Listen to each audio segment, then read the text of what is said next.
Hindi ba dapat ay nagkamali ng kinuha si Yan Wang? Nasaan na ba ako dinala?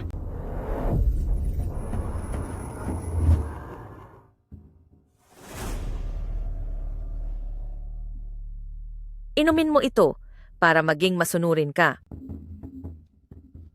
Ako ay isang PhD doctor sa medisina at lason, tapos napunta lang ako sa katawan ng nahihibang na panganay na anak ng Prime Minister. Kakautos lang ng mahal na hari na ikasal kami ni Prince, pero agad akong nilason ng pangalawang ina ko para ibigay ako sa matandang tauhan.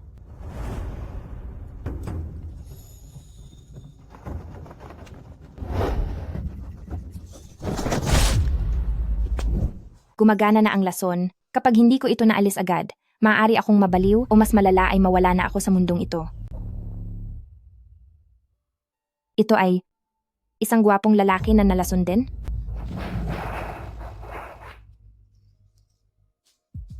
Umalis ka. Gusto ko ring umalis, pero ayaw gumalaw ng mga binti ko. Kaka-rebirth ko lang, ayaw ko pang mawala muli. Gagamitin muna kita, at babayaran kita pagkatapos bilang panggamot.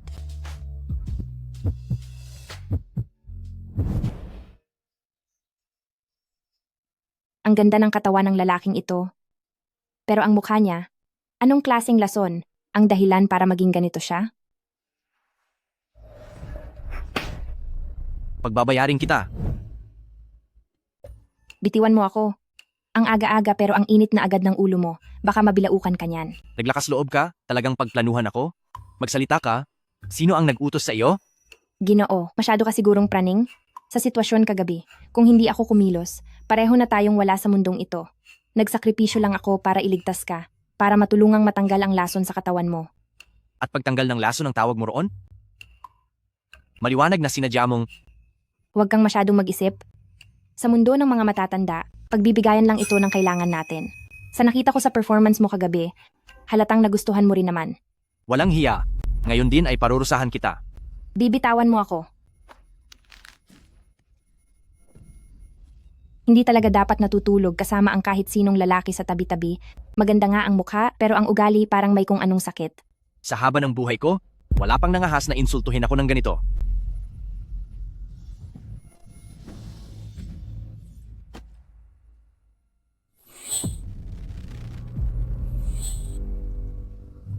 May pinsala sa puso, kumakalat na rin ang lason. Himala na hindi pa tuluyang nasisira ang katawan mo. Ang ganitong klase ng lason ay kailangan ng serum at tamang gamot. Kung narito lang sana, ang aking medical laboratory. Dala-dala ang laboratorio? Ito na ba ang aking espesyal na kakayahan? Masuwerte ka at nakatagpo mo si Lola na isang mahusay na manggagamot.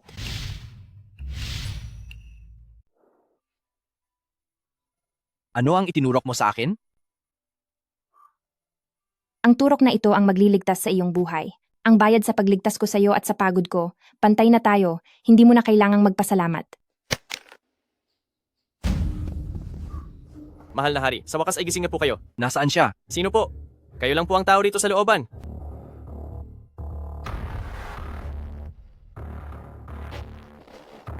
Ang babaeng iyon. Gamit ang kakatuwang bagay na ito, nagawa niyang pigilan ang lason sa katawan ko. Mahal na hari, dapat parusahan ang sinumang babaeng lalapit sa inyo. Kagabi ay may hinayaan kayong isang babaeng hindi kilala na makalapit sa inyo. Matapos akong pagsamantalahan, ay tatakbo siya? Mag-imbestiga ka. Isang babaeng may nunal sa gilid ng mata? Kahit baligtarin niyo pa ang mundo, kailangang mahanap siya. Paano naman po ang hibang na anak ng Prime Minister? Bukas na po ang inyong araw ng kasal. Ang babaeng iyon na maghapong naghahabol sa mga lalaki, itinakda ng reyna ang kasal na ito dahil gusto niyang maging katawa-tawa ako sa buong mundo. Sinasabi niya bang isang baliw lang ang nababagay sa akin? Ano po ang ibig niyong sabihin? Dahil gusto niyang magpakasal, ipapakita ko sa kanya ang impyerno. Hahayaan ko siyang mapagtanto ang hirap hanggang sa siya na mismo ang umayaw sa kasal. Para naman sa babaeng nangahas na hamakin ako, kapag nahuli kita, sisiguraduhin kong pagbabayaran mo ang lahat.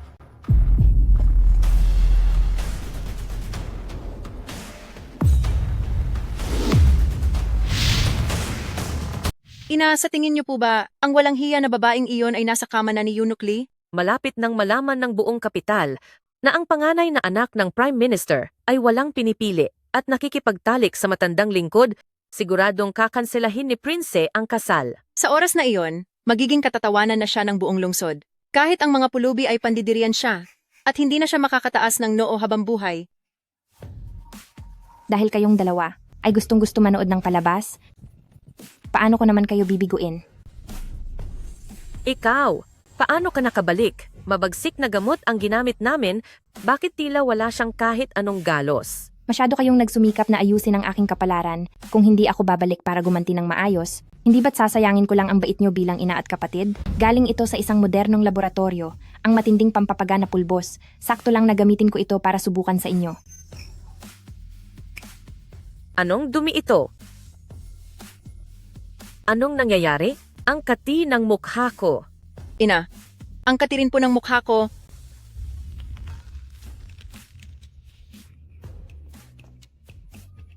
Sino ito? Sino itong parang mukhang baboy sa salamin?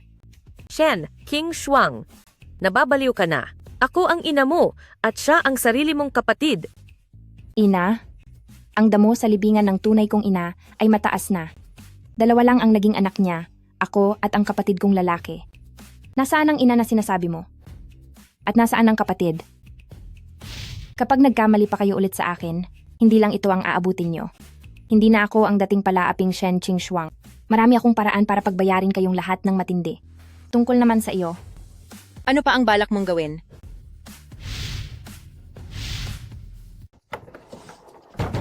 Shen King Shuang. Walang hiya ka. Bilis, buksan mo ang pinto at ilabas mo ang kapatid mo.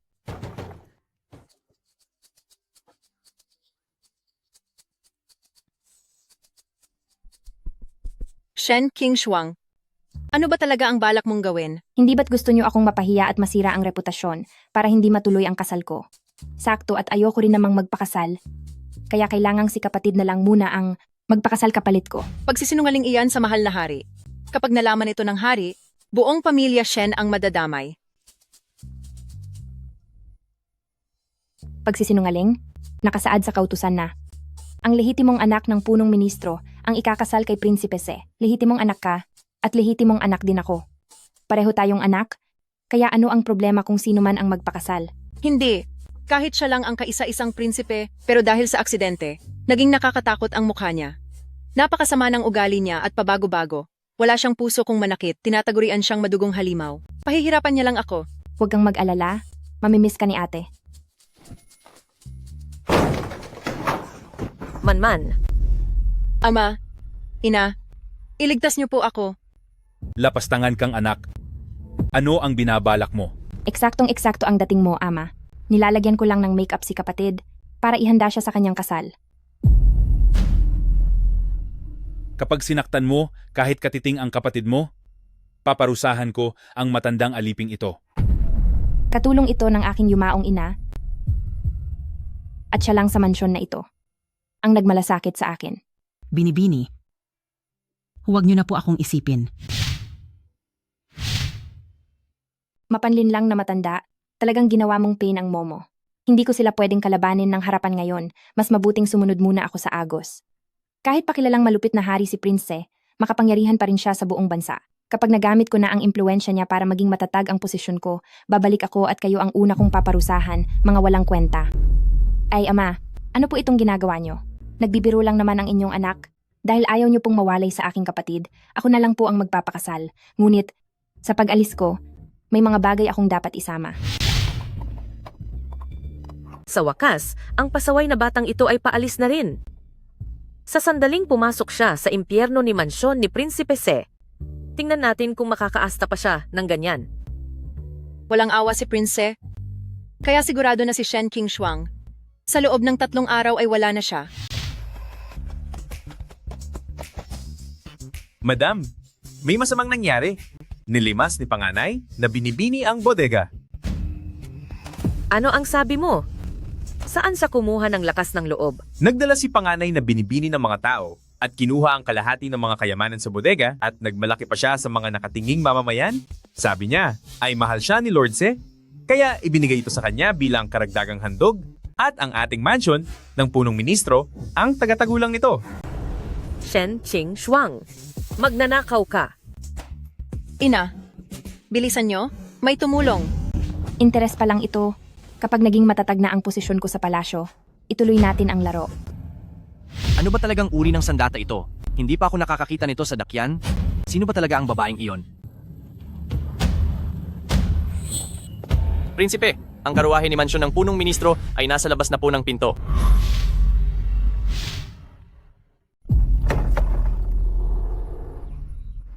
Nakikita niyo ba yon? Binuksan ng mansyon ang gilid na pintuan, sinasadya nilang pahiyaing mabuti ang panganay na anak ng punong ministro. Si Shen Qing ay isang kilalang baliw sa pag-ibig. Pinayagan lang siya ni Prince Se sa gilid na pinto, napakalaking pabor na noon. Masama po ang pakiramdam ni Prinsipe, kaya hindi siya makakaharap sa inyo. Pinapababa na ang bride sa karwahe upang makipagkasal sa isang tandang at kailangan mong gumapang sa butas na ito para sa aso upang makapasok, para malinis ang kamalasan sa katawan mo. Nabalitaan kong malupit itong si Prince Se, ngunit tingin ko ay may sayad lang ang utak niya. Kung gusto niyang magtago sa likod ng tandang na iyon, pasisikatin ko siya sa buong lungsod. Bakit mo itinaas ang iyong belo? Ito ba ang makakasama ko sa kasal? Winakasan mo ang buhay ng kapalit ni Prinsipe. Wala na ang tandang, napakasamang pangitain nito. Dahil ayaw lumabas ni Prinsipe, dito na lang ako magsasagawa ng seremonya para sa pagyaon niya. Ipapaalam ko sa lahat ang tungkol kay Prinsipe, ang sikat na mamalasin sa asawa, hayop, at lahat ng bagay. Sisiguraduhin kong sisikat si mansyon ni Prinsipe Se sa buong mundo. Tumahimik ka na. Boss Prinsipe, nagkakagulo po ang bride sa tapat ng pinto. Tinapos na niya ang buhay ng tandang at nagbabantang iiyak sa harap ng pinto na parang may burol. Gusto niyang kayo mismo ang sumundo sa kaniya. Isang hangal na hindi marunong matakot. Ipaalam sa lahat, kung sinumang maglakas loob na buksan ang main gate, ay parurusahan ng malubha. Kakaidlap ko lang kanina, ay may napansin po akong tanda sa ilalim ng mata ng bride. Anong sabi mo? Tanda sa ilalim ng mata? Ang mansyon ni Prinsipe Se na tandang ay biglang nawala, at ang Panginoon ay hindi rin maayos ang lagay. Ito ay isang babala mula sa langit, isa itong masamang senyales. Amo, pakiusap. Tumigil na po kayo sa pagsigaw.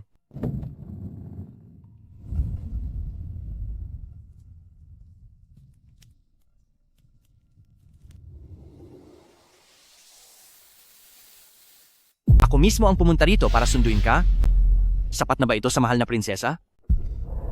Bakit ang boses na iyon ay parang yung estranghero noong gabing iyon? Sabi ko na nga ba, siya iyon. Hindi pa kita hinahanap, pero kusa ka nang lumapit at nahulog sa bitag habang suot ang iyong pangkasal. Hindi naman siguro ito nagkataon lang. Anong balak mong gawin?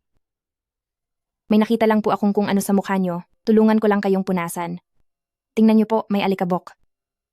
Mahal na Panginoon, nagkita na ba tayo dati? Oh, nakita na ba ako ng mahal na prinsesa? Kahit nasabihing nahuhumaling ang babaeng ito sa hitsura, pero hindi siya tanga. Hindi siya mangangahas na galitin si Prinse, siguradong nagkamali lang ako ng tingin. Siguro ay napanaginipan ko lang ang mahal na Panginoon, kaya pakiramdam ko ay pamilyar at malapit kayo sa akin? Napakamalas naman ng babaeng ikakasal na iyan. Balita ko ay nakakatakot ang hitsura ni Prince. Nawalan na ng malay ang 3 katulong sa mansion dahil sa takot. Ang makasal sa ganyang klaseng nakakatakot na tao, sisirain lang niya ng buhay niya. Totoo yan. Kung ako sa kanya, mas pipiliin ko pang tumalon sa ilog. Ayon sa mga balita, naging malupit si Prinse pagkatapos masira ang kanyang mukha, pero tingin ko hindi ang mukha niya ang may problema, kundi ang bibig ng mga madaldal na babaeng ito. Hindi niya ginustong masira ang mukha niya, kaya kayong mga taong mapanghusga na hindi naman nakaranas ng hirap, anong karapatan niyong manira ng puri? Sa pagkakalat nyo ng tsismis ng harapan, ipinapakita nyo lang kung gaano kahaba ang dila nyo o kung gaano kaliit ang utak nyo. Kapag naglakas loob pa kayong magsalita ng walang kabuluhan, hindi ako magdadalawang isip na gamitin ang karayom para tahiin ang mga bibig nyo. Marunong din palang magtanggol ng tao ang masamang babaeng ito? Dahil ipinagtanggol ko siya ng husto, siguradong sobrang bilib siya sa akin sa loob niya. Kapag kumapit ako sa kanya ng maigi, siguradong giginhawa ang buhay ko. Mahal na Prinsipe, napaalis ko na silang lahat. Tara na sa loob, para hindi tayo mahuli sa oras ng kasalan. Pagkatapos mong makuha ang gusto mo sa akin noong isang gabi, ngayon ay hindi ka na makapaghintay na magpakasal sa iba? Shen Qing, magaling ka talaga. Hindi pa ako kailanman na ikasal sa modernong panahon, pero nakapagtataka na ikakasal na ako rito sa sinaunang panahon. Ngayong nahulog ka na sa mga kamay ko, ang atraso mo noong gabing iyon ay dahan-dahan nating pagbabayaran. Aking asawa, simula ngayon, ako ay sa iyo na. Magiging tapat ako sa iyo, at ang mga salita mo ay magiging batas para sa akin. Alam ng buong kabisera na si eldest Miss Shen ay baliw sa lalaki na hindi makaalis sa harap ng mga guwapong lalaki. Bakit? Nagpapanggap ka bang mabuting asawa ngayon? Lahat ng iyon ay hindi pagkakaunawaan lang, Nagbago na ako ngayon at itatama ko ang lahat. Magbabago ka na? Sa tingin ko, wala kang sinasabing totoo. Ayos lang po kung hindi kayo naniniwala, mahal na hari. Makikita rin natin ang katotohanan sa paglipas ng panahon.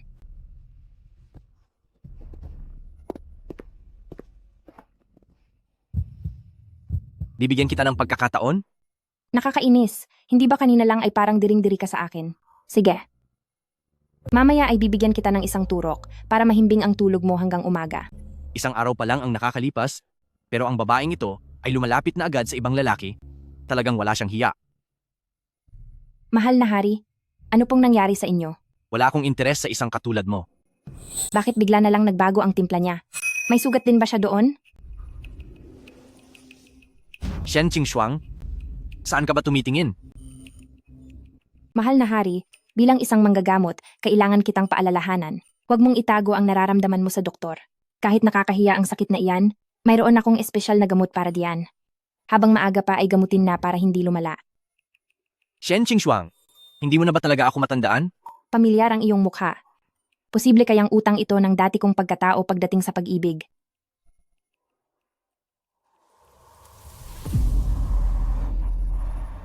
Naalala mo na ba?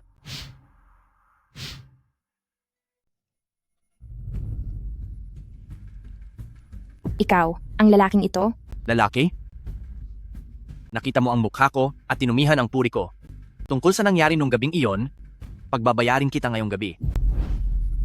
Ang pagkawasak ng mukha mo ay hindi natural, kundi dahil sa maraming uri ng lason sa katawan mo. Kaya kitang iligtas. Bakit naman ako maniniwala sa iyo? Doon sa huling turok na iyon, dapat ay naramdaman mo na, hindi ba't kumalma ang lason sa katawan mo? Totoo iyan. Mula nang turok niya ako nung gabing iyon, nabawasan ang pag-atake ng lason sa loob ko na para bang may kung anong nagpigil dito. Ang turok na iyon ay ginawa ko na espesyal na pangontra sa lason na titiyak sa kaligtasan mo sa loob ng 3 buwan.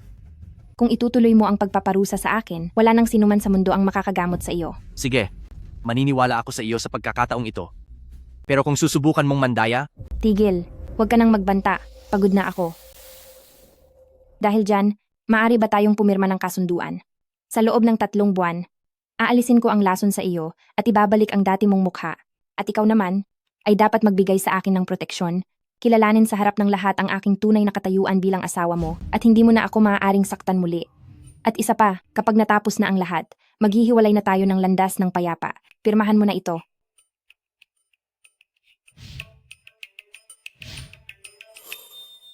talagang handang-handa ka na. Kung makikitungo ako sa isang nakakatakot na tao, hindi ba dapat sigurado ako sa gagawin ko? Kung hindi mo ako mapapagaling, paparusahan kita ng matindi. Huwag kang mag-alala, gusto ko pa sanang mabuhay. Nang mas matagal, kukuha lang ako ng kaunti para masuri ang lagay mo. Ang mga gamit mong iyan ay hindi ko pa nakikita rito sa dakyan. Paano nagkaroon ng ganoong pambihirang galing sa panggagamot ang isang tulad mo? Na laging naghahabol sa mga lalaki? Nagtatago lang ako ng tunay na galing noon. Tungkol naman sa panggagamot, nagmula ito sa isang sikat na gurong nakatira sa bundok. Hindi ko pwedeng sabihin ang pangalan niya. Ibigay mo ang iyong kamay. Ayan, tapos na ang pagkuha ng dugo. Bukas ay susuriin ko na ang lason sa katawan mo. Sa loob ng 3 buwan na ito, makiisa po kayo sa akin, mahal na prinsipe. Gabi na at inaantok na ako. Mauna na po kayo. Kwarto ko ito. At kwarto ko rin ito para sa ating kasal. Kung gusto mo akong katabi sa pagtulog, pwede naman. Huwag kang mag-ilusyon. Sa library na lang ako.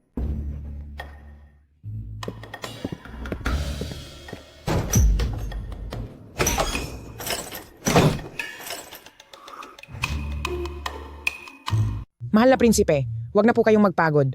Dahil may utos ang mahal na reyna, na dapat kong personal na bantayan si prinsesa. Hindi mabubuksan ang pintong ito hanggat hindi pa sumisikat ang araw. Sandali, huwag kang padalos-dalos. Ang pintong ito para sa kasal, napakamalas naman kung sisirain mo lang. Gusto ko lang namang malasap ang swerte ng kasal na ito.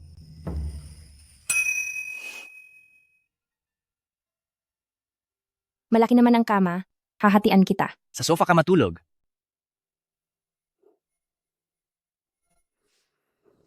Bakit naman? Ito ang kama ng kasal ko. Dahil mukha namang malakas ang pangangatawan ng mahal na prinsipe, mas bagay ka sa sahig. Ikaw,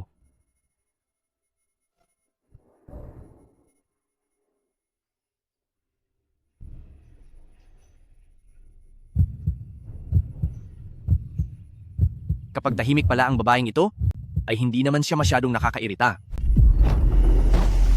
Naku naman! Napakataas na ng araw, ayaw pa rin gumising ni Prinsesa. Wala talagang hiya, ni konting asal ay wala. Sino ba yan? Ang aga-aga pa. Kahit pa naging isang ganap na prinsipe ka, dapat mong tandaan kung kanino ang mundong ito. Huwag mong hayaan ang babaeng baliw sa iyo na sirain ang reputasyon ng pamilya ng hari. Sino ba ang katulong na ito? Ipinadala siya ng mahal na reyna. Noong nabubuhay pa ang nanay ko, siya ang paborito, kaya sagad ang galit ng mahal na reyna sa akin. Ganoon din siyempre ang tingin sa akin ng katulong na yan. Naintindihan ko na. Eksperto pala siyang maging mata at boses ng reyna. Hayaan mong ako ang bahala sa kaniya. Prinsesa, kinakausap kita, bingo ka ba? Tumayo ka. Dahil wala kang modo, ngayong araw ay tuturuan kita ng leksyon. Pumunta ka sa labas at lumuhod. Magbalanse ka ng palanggana ng tubig sa ulo mo at lumuhod ka sa loob ng 2 oras. Ano pang hinihintay mo? Kapag nagbagal-bagal ka pa, ako na mismo ang magpaparusa sa iyo sa ngalan ng reyna. Ikaw na walang utang na loob.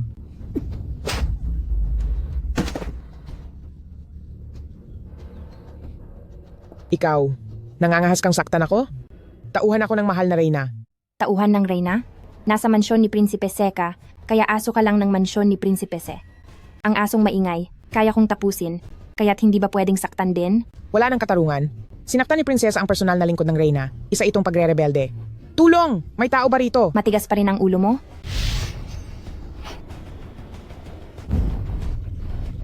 Ano ito?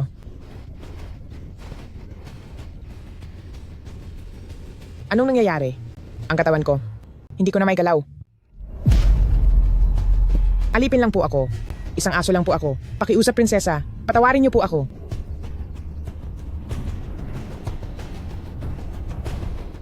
Makinig kayong lahat sa akin. Mula ngayon dito sa mansyon, kapag mayroon pang magtataksil o hindi rerespeto sa nakatataas, si Mama Lee ang magiging halimbawa sa inyo. Anong tinitingin-tingin niyo riyan? Ilayo niyo ang inyong yaya sa harap ko. Huwag niyo siyang hayaang makasagabal sa paningin ko.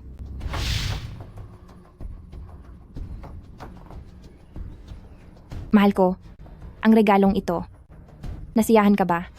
Masyado kang madaya at napakalupit ng iyong puso. Ang babaeng ito ay sadyang masama, pero aminin nating mapapakinabangan siya. Siguro, magagamit ko siya para bawasan ang yabang ng reyna. Sinaktan mo siya? Hindi ka ba natatakot na gamitin ito ng reyna bilang rason para tuluyan kang mawasak? Natatakot siyempre, pero mas kinatatakutan ko ang makagat ng aso nang hindi man lang lumalaban. Tiyak na hindi titigil si Mama Lee. Sakto, matigas ang loob ko simula bata at hindi ako natatakot sa mga nagmamayabang dahil sa kapangyarihan. Kapag naglakas loob siyang lumapit, tapos na siya sa akin. Paumanhin po sa inyo, Prinsipe at Prinsesa. May mensahe po mula sa mahal na reyna. Pinapapunta po kayong dalawa sa palasyo para magpasalamat.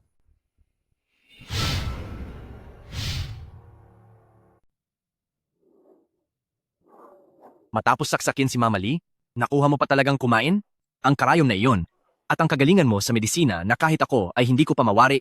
Saan ba talaga nanggaling ang lahat ng iyan? Prinsipe, ang bawat tao ay may sariling sikreto.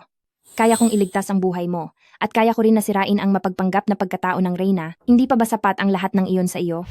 Huwag mong sabihin na, Prinsipe, hindi lang ang mga gamot ko ang gusto mo, kundi pati na rin ako? Shen Qingxuang, huwag kang maglaro sa harap ko. Kapag nanganib ang buhay mo sa palasyo, hindi na kita magagawang tulungan pa. Kahit na mapahamak ako dahil sa ganda, ito ay isang malaking karangalan. Kung totoong nag-aalala ka, Prinsipe, dapat ay protektahan mo ako mamaya. Tutal, ang mga kamay kong ito ay hindi pa tapos maramdaman ang matipunong katawan ni Prinsipe. Walang hiya ka. Salamat sa iyong papuri. Prinsipe? Prinsesa? Narito na po tayo sa palasyo ng Fengyi.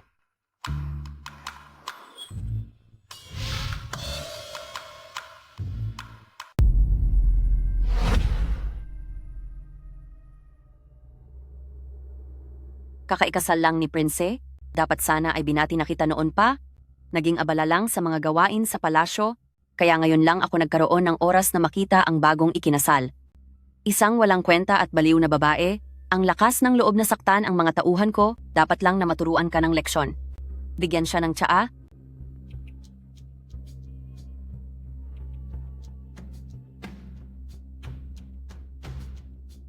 Malabo ang tsaa, durog-durog ang mga dahon nito. Halatang mga tira-tira lang ang mga ito.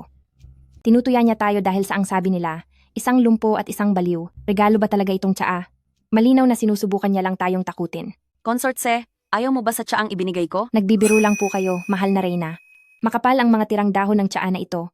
Tulad ng inyong pagmamahal sa akin ay sobrang bigat. Anong ibig mong sabihin? Ang ibig ko pong sabihin, bilang namumuno sa palasyo, napakamatipid ninyo sa pamamahay, pati ang mga nakatagong at lumang dahon ng tsaa na ito ay handa ninyong ibigay bilang regalo, isa po kayong huwaran para sa lahat ng kababaihan. Maliit lang po ang swerte ko, hindi ko ito pwedeng solohin, bakit hindi natin yayain si mahal na prinsesa na tikman din ang tsaang ito kasama ko? Shenqing Shuang, huwag mo kaming idaan sa mga sarkastikong salita. Isang biyaya ang handog na tsaa ni Ina, pagkatapos ay aayawan mo lang? Wala ka talagang modo at baliw ka. Ang pag-uugali ng asawa ko ay nasa ilalim ng aking pangangasiwa. Jiaoyang, ang pagsigaw mo sa iyong hipag, iyan ba ang tinatawag mong may pinag-aralan? Dahil sinabi ni prinsesa na ito ay biyaya, ibibigay ko na lang sa iyo ang basong ito, sana ay araw-araw ay maranasan ni prinsesa ang ganitong biyaya. Anong silbi ng pag-upo lang at pag-uusap? Bakit hindi tayo maglaro ng tuhu para maging masaya? Shenqing Shuang, may lakas ka ba ng loob na makipagpustahan sa akin? Ano ang pusta? Pustahan tayo kung sino ang mas eksaktong tumira. Kapag natalo ka, dadaan ka sa main gate ng palasyong ito nang gumagapang sa harap ng madla. Napakabagsik naman ng pustang iyan. Kapag gumapang talaga si Consort Se, siguradong mawawalan ng mukha at tuluyang mapapahiya si mansyon ni Prinsipe Se. Si Prinsesa Jiaoyang ay ang pinakamatalik na kaibigan ni Shen Manman. Desidido na talaga siya ngayon na turuan ako ng leksyon para sa kaibigan niya. Sige, pero kapag ang prinsesa ang natalo, dapat din po ba kayong gumawa ng parehong bagay at gumapang para makita ng lahat? Paano naman ako matatalo? Kung matalo ako, bahala ka na kung anong gagawin sa akin. Marunong ka bang magtuho? Hindi po, pero mayroon akong high-tech na gamit.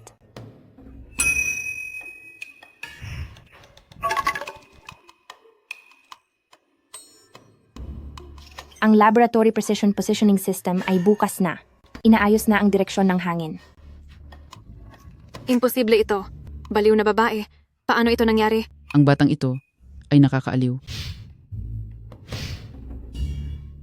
Ikaw pala, ang bagong asawa ni Prince. Nagbibigay-pugay po ako sa inyo, Empress Dowager. Tumayo ka na. Ang laro ng tuho kanina ay nakita ko ang lahat. Mahusay, may galing ka. Jiaoyang, dahil natalo ka, dapat kang parusahan. Ngunit dahil nandito ako, hindi na kailangang gumapang sa harap ng palasyo. Bumalik ka at kopyahin ng 10 beses ang Admonitions for Women para matutunan mo kung kailan dapat huminto. Opo, mahal kong lola. Prince, ang asawa mong ito ay nagustuhan ko. Isama mo siya rito sa palasyo kapag may oras ka para may makausap naman ako. Opo, mahal kong lola.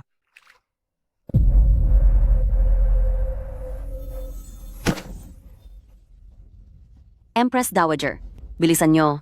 Tawagin ang Imperial Physician. Dali!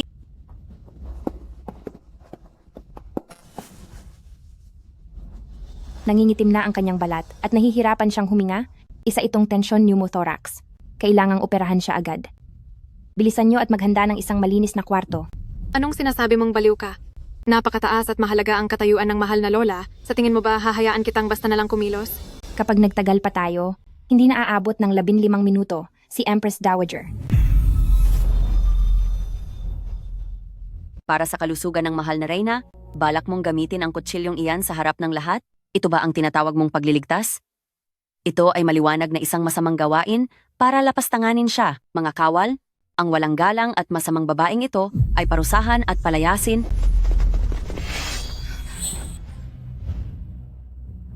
Gaano ka kasigurado? 70%. Kapag naghintay pa tayo, wala na tayong pagkakataon. Xiao Juse, magtiwala ka sa akin. Ngayon lang ako nakakita ng isang babae na sa kabila ng panganib ay may ganitong katapang na mga mata. Shenqing Shuang, sasabayan kita sa desisyong ito. Tabi. Xiao Jus, anong gagawin mo? Hayaan niyo siyang gamutin ang pasyente. Ako ang mananagot sa lahat kapag may nangyaring masama. Xiao Juice, Bakit hindi ka pa kumikilos? ilipat ang mahal na reyna sa loob, isara ang lahat ng pinto at bintana, at huwag papasukin ang kahit na sino. Opo. Masyado siyang pasikat. Titingnan ko kung paano ito gagawin ng hangal na babaeng iyan.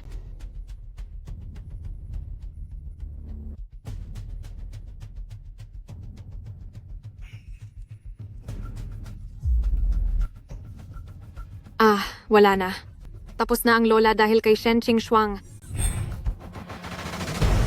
Inang Reyna, nawawala na sa sarili si Shen Qingxuang. Isinaksak niya ang kutsilyo sa dibdib ni Lola. Puno ng dumi ang mga kamay niya. Hindi siya nagpapagaling, kundi nananakit siya ng tao. Ang lakas ng loob mo, Xiao Juice. Nakampihan ang masamang babaeng iyan. Dakpin ang traidor na ito kasama ang babaeng iyon. Kapag lumaban sila, tapusin sila agad. Subukan ninyong humakbang pa at hindi ko kayo sasantuhin. Shen Qingxuang, huwag mo akong bibiguin. Tumigil kayo. Mahal na hari, tingnan nyo, sinasaktan ni Consort Se ang mahal na reyna sa loob at pinoprotektahan pa siya ni Prinsipe Se. Ito ay isang pagtataksil. Sir? Totoo ba ito? Nagtitiwala ako sa kanya. Mabuti naman. Kakagaling ko lang sa bingit ng kapahamakan, tapos ay pinagsasabi mo ng masama ang kalagayan ko sa labas? Pero nakita ko po ang kutsilyo. Inang Reyna, kayo, talaga bang maayos na ang pakiramdam niyo po? Kung hindi dahil sa tapang at talino ng batang ito, baka tuluyan na akong nawala. Napakaswerte po ng mahal na reyna. Sumunod lamang po ako sa tadhana. Mahusay. Napakagaling mo, Consort Se, gagantimpalaan kita. Ibigay sa kanya ang gintong plaka ng banal na manggagamot, 10,000 gintong dolyar, at 100 pirasong telang seda. Tingnan mo ang gintong plaka. Hindi ba't pinabilib kita? Dahil sa pagsisinungaling ni Prinsesa Jiaoyang sa palasyo at pag-abala sa mahal na reyna, parurusahan ka ng 3 buwan na hindi paglabas ng bahay at bawal kang lumabas ng walang utos. Reyna, bilang pinuno ng kababaihan, naniwala ka agad sa sabi-sabi, bumalik ka rin at pag-isipan mo ang iyong pagkakamali. Opo. Masusunod po ang utos.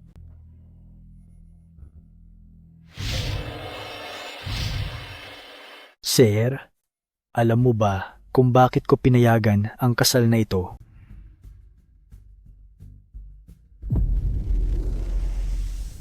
Medyo may kabagalan po ang isip ko, Ama. Ang anak ng punong ministro, kahit na hindi maganda ang naririnig sa kanya ng iba, ngunit ang kanyang lolo ang nagbabantay sa hangganan.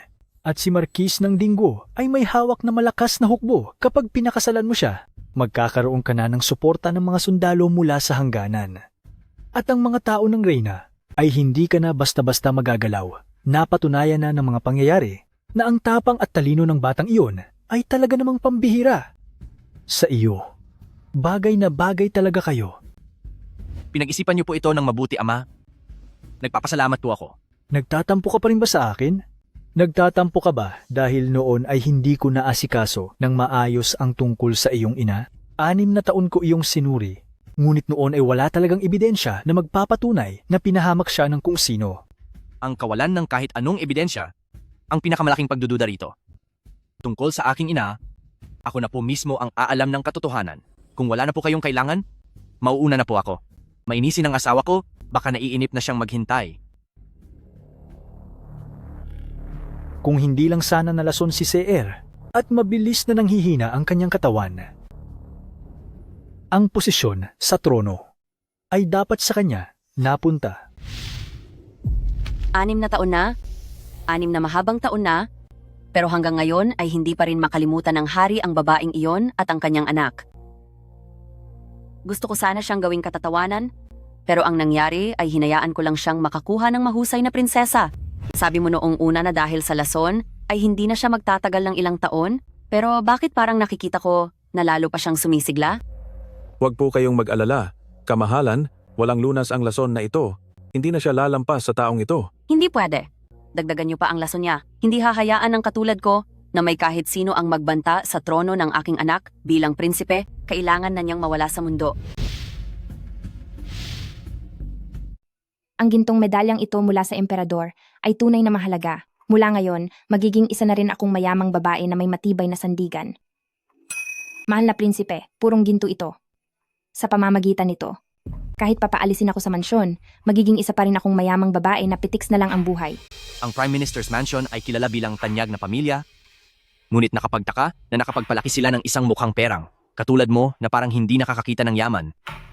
Itinuturing mo ang medalyang ito na parang sariling buhay, nakakahiya ka. Napakadali nyo lang magsalita. Ang mga kagaya ng prinsipe na ipinanganak na may gintong kutsara sa bibig, paano nyo maiintindihan kaming mga nagsimula sa wala at nagpakahirap? Tsaka nga pala, pinaghirapan ko ito bilang bayad sa pagpapagamot ko.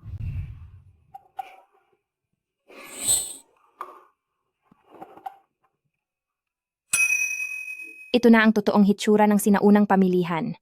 100 beses na mas kahanga-hanga kaysa sa mga nakita ko sa hengdian. Prinsipe, bilis, tingnan niyo po. Gawa ba sa asukal ang mga iginuhit na iyon? At iyon naman, isang shadow play iyon. Tara, samahan niyo akong maglakad doon. Ay, Kahit kailan ay hindi ako nagagawi sa mga maingay na lugar na ganyan.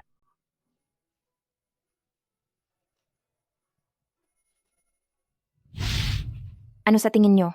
Hindi ba mas magandang tingnan ito kaysa sa mga mabibigat na alahas sa loob ng palasyo? Ang papangit niyan at nakakahiya.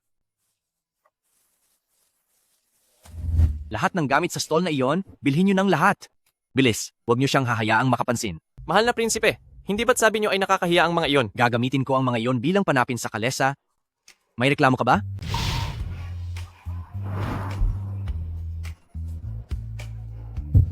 Mahal na prinsipe, kanina ba ay palihim niyo akong tinitingnan? Tinitingnan ko lang ang asno sa banda roon.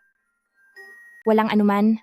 Mabuti ang mood ko ngayong araw bilang asawa mo, kaya hindi ako papatula sa asno. Heto, tingnan mo, hindi ba't kamukha mo ang iginuhit na kunehong ito? Tikman mo. Isip bata. Hindi kailanman kumakain ang isang tulad ko ng mga pagkaing masyadong matamis. Shen Ching Shuang, masyado ka nang nagiging mapangahas. Hindi ba matamis? Matamis naman ah. Dahil matamis ito, ikaw na lang ang kumain yan. Kapag naglikot ka pa ulit, ipag-uutos ko agad na ibalik ka sa mansyon. Ipaalis mo na ako kung gusto mo. Tutal naman ay pinakasalan mo ako ng maayos at legal.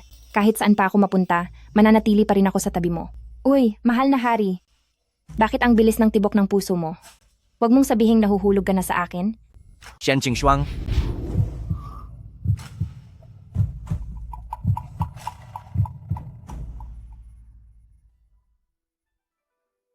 bumalik ka na sa karwahe. Kapag nagpatuloy pa ito, mapapahiya na talaga ako dahil sa iyo. Masusunod po ang aking haring asno.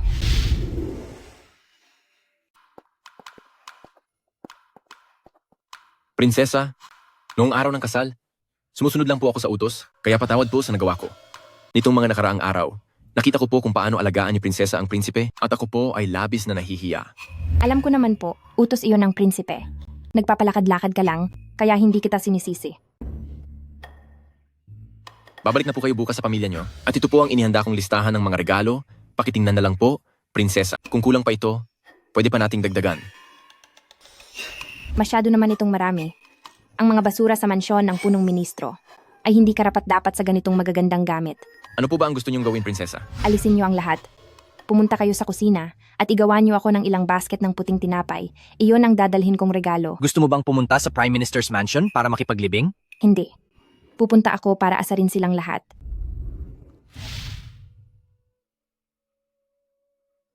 Hindi ba matamis?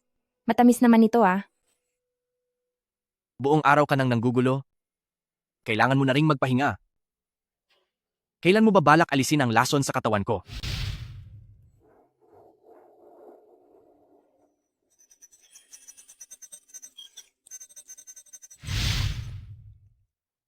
Masyadong komplikado ang lason mo. Hindi pa lumalabas ang resulta ng pagsusuri. Kaya gagamitan muna kita ng acupuncture para pigilan ang lason. Humiga ka na at hubarin mo ang damit mo. Shen King Shuang, isa kang babae, hindi mo ba kayang magsalita ng mas malumanay? Sa mata ng isang doktor, tanging pasyente lang ang turing ko, hindi lalaki. Gusto mo bang kumalat ang lason sa puso mo at maging inutil o gusto mong manatiling buhay para maging prinsipese? Bilis, huwag ka nang magreklamo.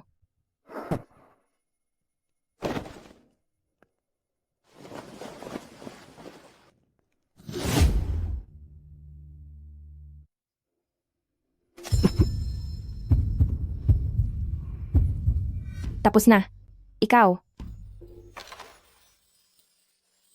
Mukhang matagal ka na talagang pinahihirapan ng lasong ito. Isang session pa lang ng acupuncture ay parang hindi mo na kaya. Dahil tinulungan mo ako sa palasyo kanina na ipagtanggol ang sarili ko, hahatian kita sa kama. Ngayong gabi.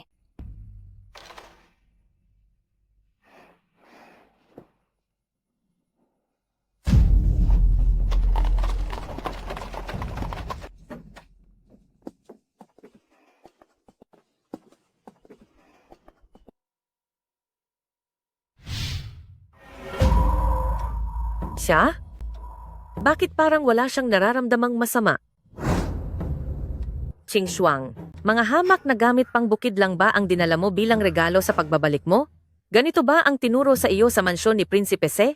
Ang hiyain ng ating pamilya sa harap ng maraming tao? Mali po ang iniisip nyo, ina. Nakakabusog ang tinapay, at iyan ang pinakamahalaga. Tungkol naman po sa inyong mukha, magaling na ba ito ng tuluyan? Mayroon pa akong mas matapang na gamot dito. Gusto nyo bang subukan muli? Walang hiyang bata ka. Anong karapatan mong maging bastos sa nakatatanda sa iyo? Mag-ingat po kayo sa pananalita, Councilor Shen. Ang aking asawa ay labis na hinangaan ng mahal na Empress sa palasyo. Pinagdududahan mo ba ang desisyon ng Empress? Hindi po. Hindi po sa ganoon. Narito na ang utos ng Emperador. Ang lahat ng nasa loob ng tahanan ng punong ministro. Lumuhod kayo at magpasalamat. Ama, dahil nakapagpasalamat na tayo sa kabutihan ng emperador, oras na para pag-usapan ng ating pamilya. Ang 32 kahon ng mana mula sa aking ina, ibabalik niyo iyon sa akin ng kumpleto ngayon din. Shen King Shuang, noong araw na ikinasal ka, naubos mo na ang lahat ng laman ng imbakan at ngayon ay bumabalik ka pa para humingi? Ang mga iyon ay handog mula kay Haring Se. Nakita iyon ng lahat ng tao sa lungsod. Bakit? Balak ba ni Ginang Zhao na angkinin ang mga handog para sa kasal? Ako mismo ang nagbigay ng mga handog na iyon? Tingin niyo ba ay magkakamali ako sa bilang? Iyon. Hindi po iyon ang ibig kong sabihin. Kaya lang, nitong mga nakaraang taon, para suportahan si Ching Shuang, naubos na po ang lahat ng laman ng imbakan. Tama iyon, ate. Sa loob ng bahay ngayon, maging ang buwan ng sahod ng mga katulong ay halos hindi na mabayaran. Bakit napakalupit mo? Wala na. Sakto. Matalas ang aking pakiramdam. Kung nasaan man ang kayamanan, malalaman ko sa isang lakad ko lang. Buksan ang sistema para sa pagdetect ng istruktura ng lupa, i-lock ang thermal imaging mode. Nahanap ko na. Ama, parang sinasabi po ng tadhana na sa ilalim ng mga batong ito ay tila may nakabaon na kayamanan. Kalokohan. Mga bato lang ang nandyan. Hukayin niyo. Ama, mula sa iyong maliit na sweldo sa palasyo, paano niyo naipon ang sapat na pambili ng mga ginto na kasing halaga ng kalahati ng kabisera? Siguro po, ay galing ito sa inyong mga nakaw na yaman? Mahal ko, dapat itong imbestigahan ng mabuti. Chancellor Shen, magpaliwanag ka. Saksi po ang langit, mahal na prinsipe. Naging matapat po ako sa buong buhay ko. Nakakainis. Paano nalaman ng suwail na anak na ito ang tungkol sa taguan sa ilalim ng mga bato? Walang hiya ka. Sabihin mo, paano nangyari ang lahat ng ito? Asawa ko, ito po ay. Kinuha ko lang po ang mga mana ng ina ni Ching Shuang at itinago rito nang hindi nyo alam. Napakasamang babae mo. Hinding-hindi kita mapapatawad ngayong araw. Ina?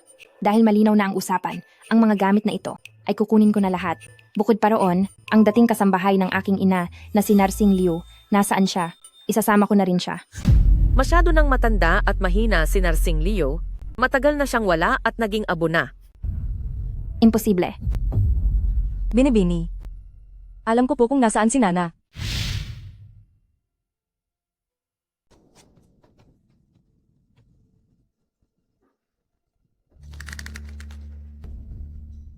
Lakas ng loob nilang gawin iyon kay Narsing Liu. Umiiyak pala siya. Ngayon ko lang siyang nakitang ganito kalungkot. Dahil pinahihirapan ng pamilya ng punong ministro ang dating katulong ng aking ina, isasama ko na siya sa akin. Utusan iyan sa mansyon, kahit ano pang mangyari. Bakit? Ang sinabi ba ni Prinsesa ay hindi naiintindihan ni Ginang Zhao? O iniisip mo ba na ang aking espada ay hindi na matalim?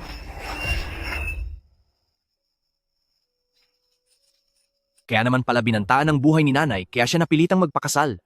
Dati, nagkamali ako ng hinala sa kanya. Tagumpay ang operasyon. At ang buhay ni nanay ay matagumpay kong nailigtas mula sa kapahamakan.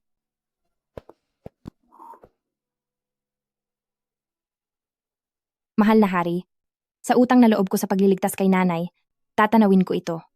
Sa hinaharap, pagbubutihan ko pa ang pag-alis ng lason sa inyo. Unahin mo ang iyong sarili. Hangal na babae.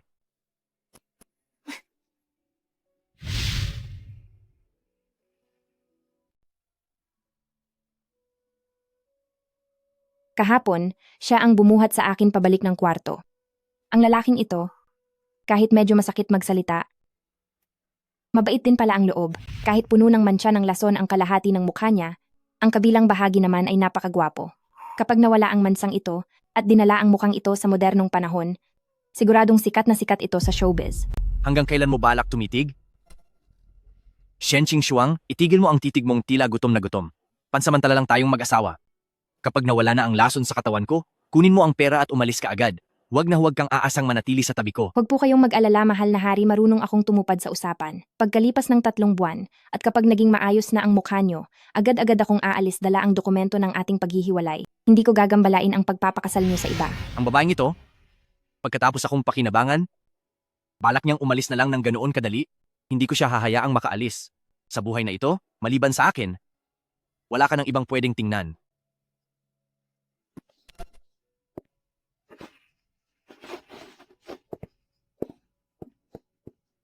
Mahal na hari, ano na naman ang sinabi kong nakagalit sa inyo? Magsalita naman po kayo ng malinaw.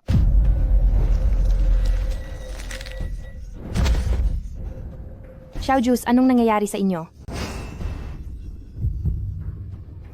Bakit biglang bumalik ang lason? Nasugpo ko na ang lason sa katawan nyo.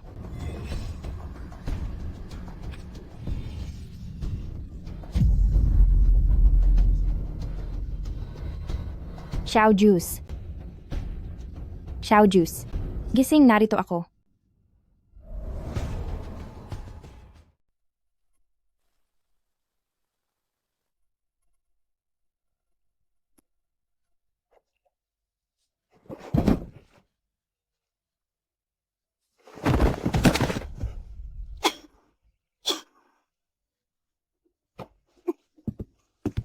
Kani-kanina lang, muntik na akong mawala dahil sa kanya. Masyadong komplikado ang lason ng baliw na ito. Kapag nawala ito sa kontrol, kahit sino ay wala na siyang kikilalanin. Hayaan na, dahil nangako na akong gagamutin kita. Gaano man kahirap, hindi ako pwedeng umatras. Dahil trabaho ko ito, hindi ko naman pwedeng pabayaan ang nangangailangan, di ba?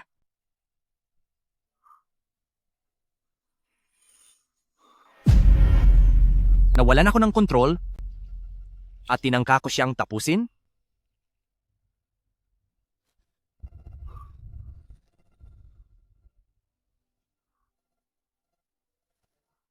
Kanina lang ako ay, Gising ka na? Kung gising ka na, huwag ka ng maraming salita. Hindi ka naman mawawala. Ang lason mo ay napigilan ko na noong una, ngunit bigla itong sumiklab kaninang umaga. Halatang may nanggaling sa labas na nag-udyok nito. Ano ang hinawakan mo kahapon? O ano ang kinain mo? wala akong kinain kahapon, pero si Mama Lee, tinulungan niya akong ayusin ang aking balabal.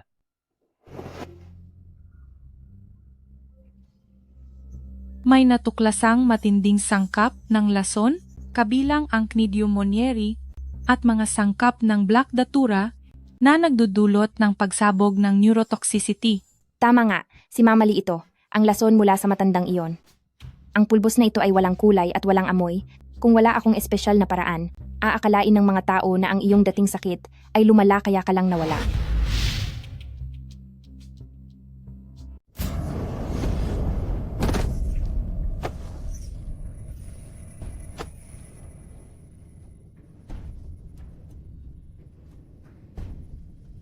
Sabi ni dakilang manggagaway, walang kulay at amoy ang lasong ito. Oras na malanghap ito ni Prince ay wala na siya. Bakit buhay pa rin siya? Xiao Juice, ako ay personal na pinadala ng mismong mahal na reyna. Ang lakas ng loob mong saktan ako. Ikaw na malas at naging sanhi ng pagkawala ng iyong ina. Hindi ka ba natatakot na parusahan ng langit? Parusa ng langit? Noong naglakas loob kang lasunin ng ating prinsipe, binabantayan na ni Haring Yanluo ang lahat ng iyong mga kasalanan. Nalaman nila. Hindi nila pwedeng malaman ang tungkol sa reyna. Ha. Ano naman kung totoo? Naawa lang ako kay Prinsipe dahil ayaw ko siyang makitang nahihirapan, kaya tinapos ko na ang kanyang pagdurusa. Shenching Shuang, akala mo ba mapoprotektahan mo siya? Isang babaeng walang delikadesa na tulad mo, balang araw. Manahimik ka.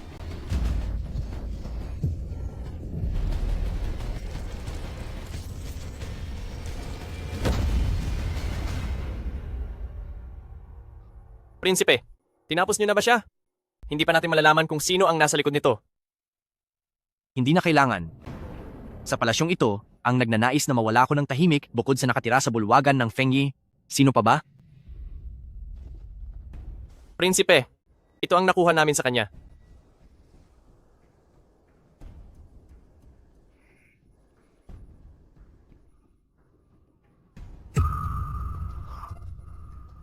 Ang amoy na ito.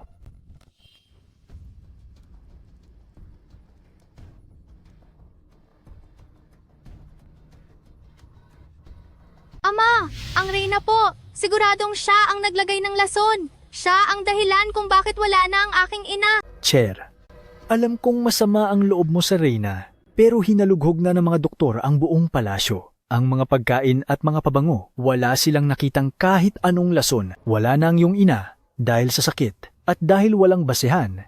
Hindi ko maaaring parusahan ang ina ng ating bayan. Hahanap ako ng ebidensya. Ipaghiganti ko ang aking ina.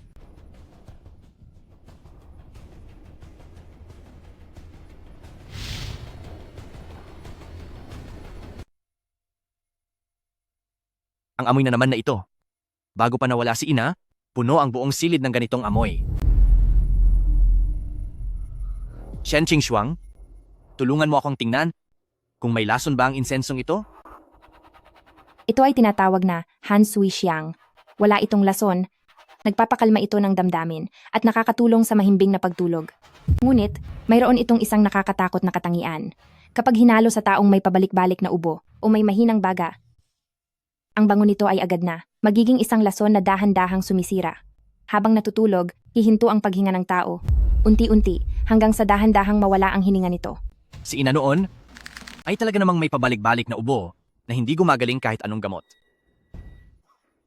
Kay galing na gamot sa pagtulog. Nakatago lang pala ang katotohanan sa loob ng insensong tinitirikan ni ina araw-araw. Xiao Juice, saan ka pupunta?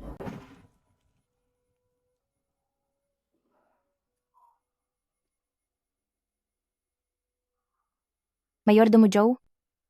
Ayaw pa rin bang kumain ng mahal na prinsipe? Ikinulong na po ng mahal na prinsipe ang sarili niya sa loob ng isang araw at isang gabi. Nung panahon na nawala si Lady Chen nang walang malinaw na dahilan, ito na ang pinakamasakit na bahagi sa puso ng mahal na prinsipe. Wala po akong silbi, hindi ko po siya mapigilan. Naintindihan ko, ako na ang bahala sa kanya.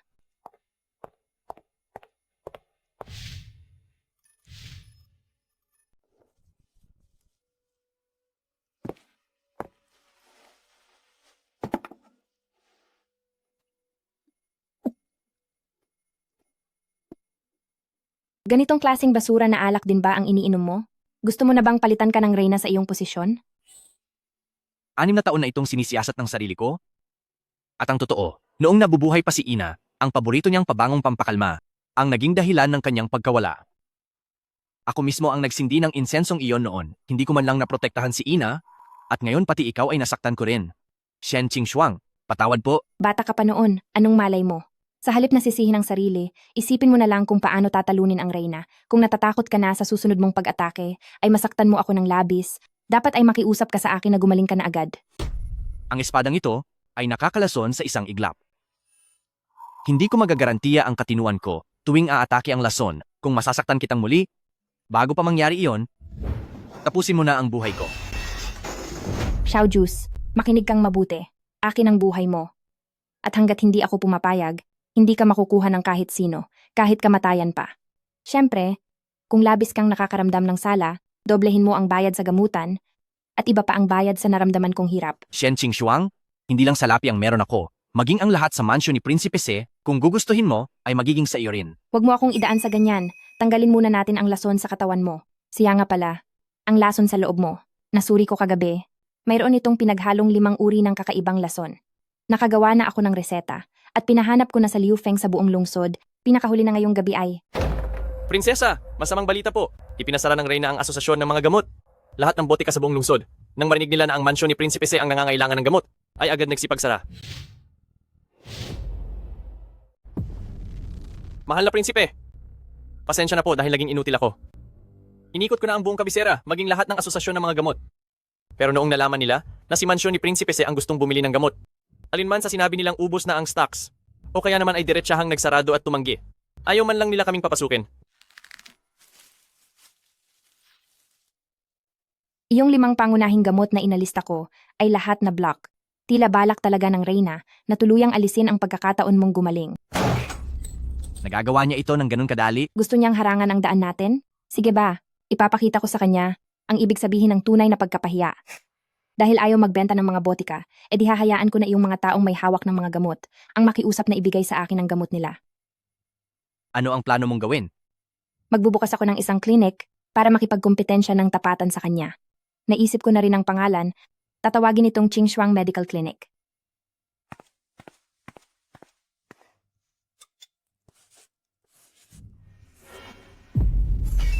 Walang silbi? Sabi mo sa akin na walang amoy at walang kulay ang lasong iyon at siguradong wala na si Xiao Juice?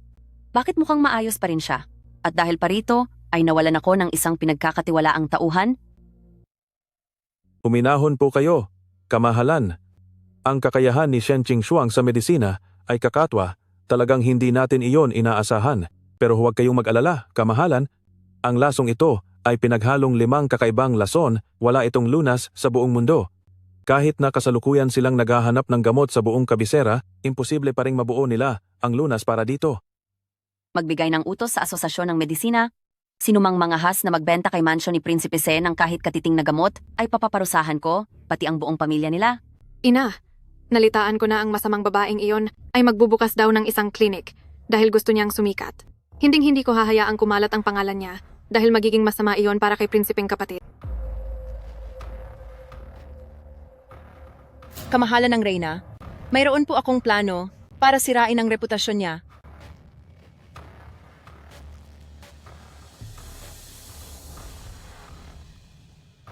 Kung ganoon, ipinapaubaya ko sa iyo ang gawaing ito.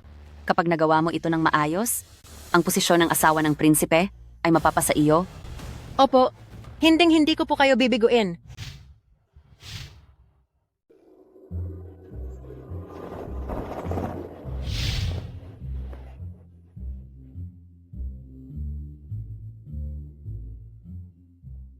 Tingnan niyo ang mga boteng kristal na iyon. Parang yelo sa sobrang linaw. At may nakasaksak pang mga hiringgilya sa loob. Maaari kayang gamit iyan para sa masamang elemento? Napakakintab ng mga talim, hindi ito parang paggagamot, mukhang balak nitong parusahan ng sinuman. Mahal na hari, ang mga gamit na ito ni Prinsesa, para nga ba talaga sa paggamot? Sa tingin ko, mas nakakatakot pa itong tingnan kaysa sa mga kagamitan sa piitan. Si Prinsesa na itinalaga ko, natural na iba ang kanyang mga kagamitan sa iba. Kahit gumamit pa siya ng kutsilyo, ito ay may kani-kaniyang layunin. Sino ang mangangahas na kumontra rito? Pero kalahating araw na tayong nakabukas, wala pang nangangahas na lumapit. Doktor, tulungan niyo po ang anak ko. Doktor, iligtas niyo po siya. Kumbulsyon na dahil sa lagnat, ang tawag dyan, ang batang iyan, mukhang wala na itong pag-asa. Huwag mataranta. Itagilid ang katawan niya. Panatilihing maayos ang kanyang paghinga. Anong gagawin niyo? Gagamitan niyo siya ng matalas na bagay na iyan. Tuturok sa balat ng anak ko, baka mas lalo siyang mapahamak sa gagawin niyo. Liu Feng, pigilan niyo siya. Sino mang manggambala sa paggamot, palayasin ng walang pasubali. Kung gusto mo siyang maligtas, tumahimik ka.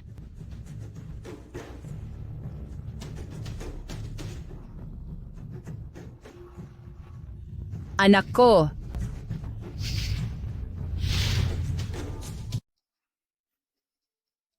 Nay, pahag!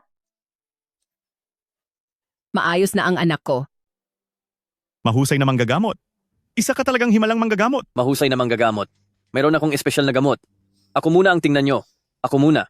May pag-asa pang gumaling ang binti ko. Huwag kayong mag-agawan. Ako muna ang unahin nyo.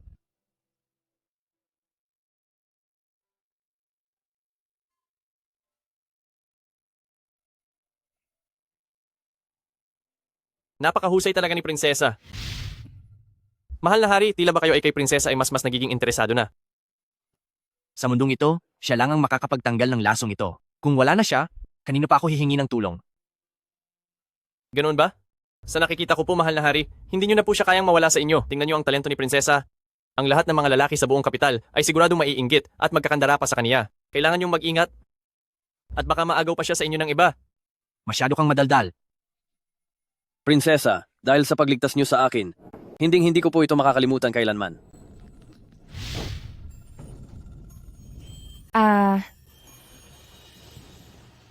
Napagod ka ba, prinsesa? Tila sumasama na naman ang pakiramdam ko. Pakiusap, prinsesa, tingnan mo muna ako.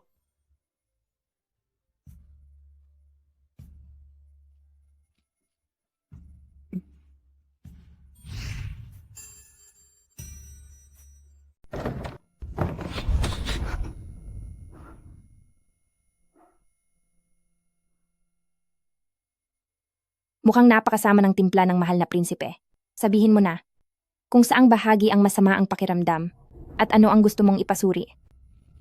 Shen Qingxuang, itigil mo na ang pakikitungo sa lahat ng may ganyang klaseng ngiti. Ikaw ang aking prinsesa, ang mga kamay na iyan maliban sa akin ay walang karapatang hawakan ng kahit na sino. Mahal na prinsipe, isa akong doktor, marunong magpasalamat ang pasyente, isang respeto ang pagkamay para magpasalamat. Sa tingin ba ng mahal na prinsipe, dapat akong magpakita ng galit habang nagliligtas ng buhay? Masyado kayong nakikialam? Takot ba kayong mapahiya ang pangalan ng palasyo? O baka naman ay nagsiselos kayo? Mahal na prinsipe, huwag niyo sabihing nahuhulog na talaga kayo sa akin.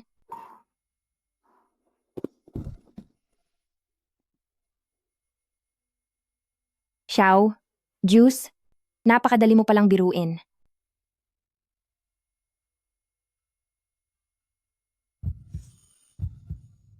Dahil alam mong hindi ako madaling biruin? Hindi ka dapat naghahanap ng gulo sa ganitong pagkakataon.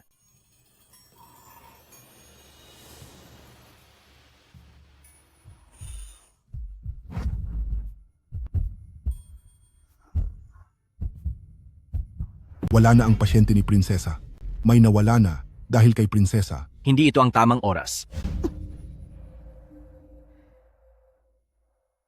Titingnan ko muna ang labas at pagbabayarin ko ang mahal na prinsipe pagbalik ko. May wala na. Tulungan niyo kami. Tulong. Lahat kayo, hali kayo rito at tingnan ito. Si Qingxuang Medical Clinic ay gumagamit ng masamang paraan para makapanakit. Maayos pa ang lagay ng kuya ko kanina, pero matapos inumin ang gamot niya, ay nawalan na siya ng malay.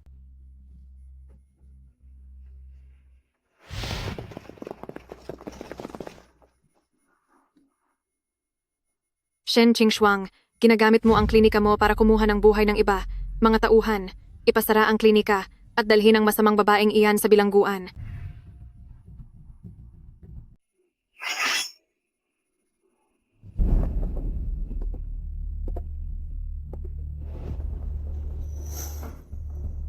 Gusto kong makita kung sino ang magtatangkang galawin siya. Brother Prince, maaari mo siyang maprotektahan ngayon, pero hindi sa lahat ng pagkakataon. Narito na ang lahat ng ebidensya at testigo. Kahit pa umabot ito sa harap ng amang hari, ako, bilang prinsesa, ay hindi natatakot sa iyo.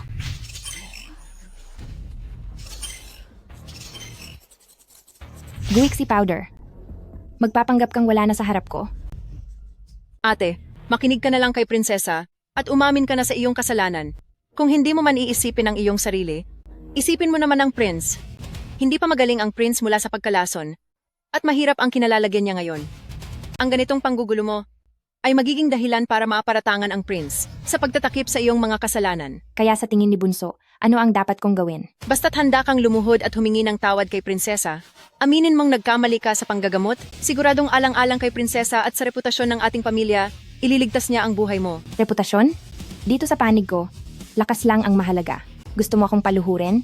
Tanungin mo muna ang mga karayom ko kung papayag sila. Binibigyan na kita ng pagkakataon pero ayaw mo pa. Shen Qingxuang, doon ka na lang maghintay sa piitan hanggang sa mamatay ka. Anong balak mong gawin? Gusto mo bang itago ang ebidensya ng ginawa mo? Itatago? Gigisingin ko siya para siya mismo ang magsabi sa lahat. Kung sino talaga ang nanggugulo. Aray, ang sakit. Bumalik siya sa buhay, buhay siya. Prinsesa, tingnan mo. Tila hindi pa siya gustong kunin sa kabilang buhay. Magsalita ka. Sino ang nag-utos sa iyo? Aamin ka na ba ngayon? O hihintayin mo pang turukan kita ulit? Aamin na ako. May nagbigay sa akin ng $100 para uminom ng gamot at manggulo rito. Pawang kasinungalingan. Naglakas loob kang lokohin ng isang prinsesa. Mga tauhan, parusahan siya para sa isang prinsesa.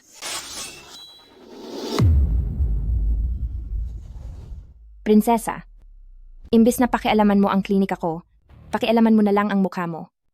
Hindi mo ba napapansin na parang humahapdi ang mukha mo at hindi nawawala ang pamumula? Ikaw. Kung hindi ako nagkakamali, ang ginamit mong kolorete ay hinaluan ng nakakalasong kemikal na dahan-dahang sumisira sa balat. Malapit nang masira ng tuluyan ang mukha mo. Imposible. Ang mukha ko. Shen Ching Shuang. Siguradong ikaw ang naglagay ng lason kanina. Dakpin siya. Sinong magtatangkang humawak sa kanya? Tandaan ninyong lahat, siya ang aking asawa at higit sa lahat, siya ang hinding-hindi nyo dapat banggain. Sino mang gumalaw sa kanya, ako mismo ang tatapos sa kanya. Sabi niya, mahalaga ako sa kanya. Prinsesa, kung hindi mo pa ipapagamot yan, tuluyan nang mabubulok ang mukha mo. Bakit hindi ka kaya magmakaawa sa akin? Shen Ching Shuang. Xiao Juse. Maghanda kayong dalawa sa prinsesa na ito. Prinsesa, pakinggan niyo po muna ang paliwanag ko. Walang hiya ka. Itinuring kitang malapit na kaibigan ng prinsesa, tapos ay lalasunin mo lang ang mukha ko gamit ang kolorete na iyon. Umalis ka sa harap ko. Ayaw na kitang makita pang muli.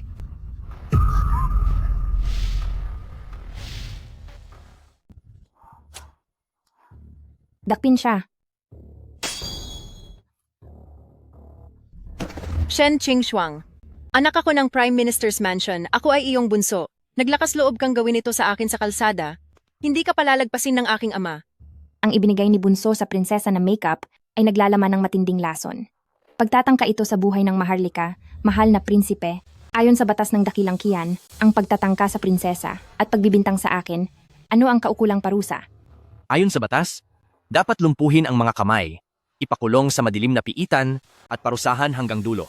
Hindi, wala akong ginagawa. Siniset up ako ni Shen Ching Shuang. Mahal na prinsipe, huwag po kayong magpapalinlang sa kanya. Ilayo na siya. Ang pagkain sa piitan, dahan-dahang i-enjoy mo, Bunso.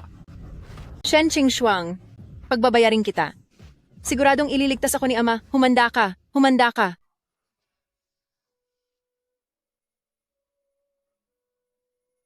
Sa wakas, naging tahimik din.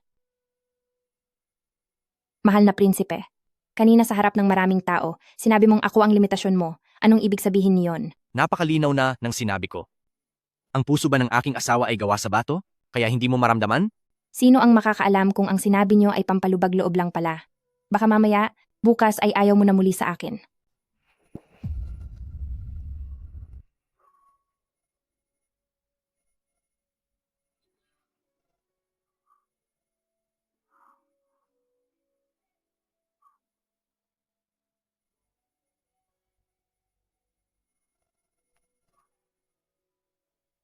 Ngayon, alam mo na ba ang ibig kong sabihin?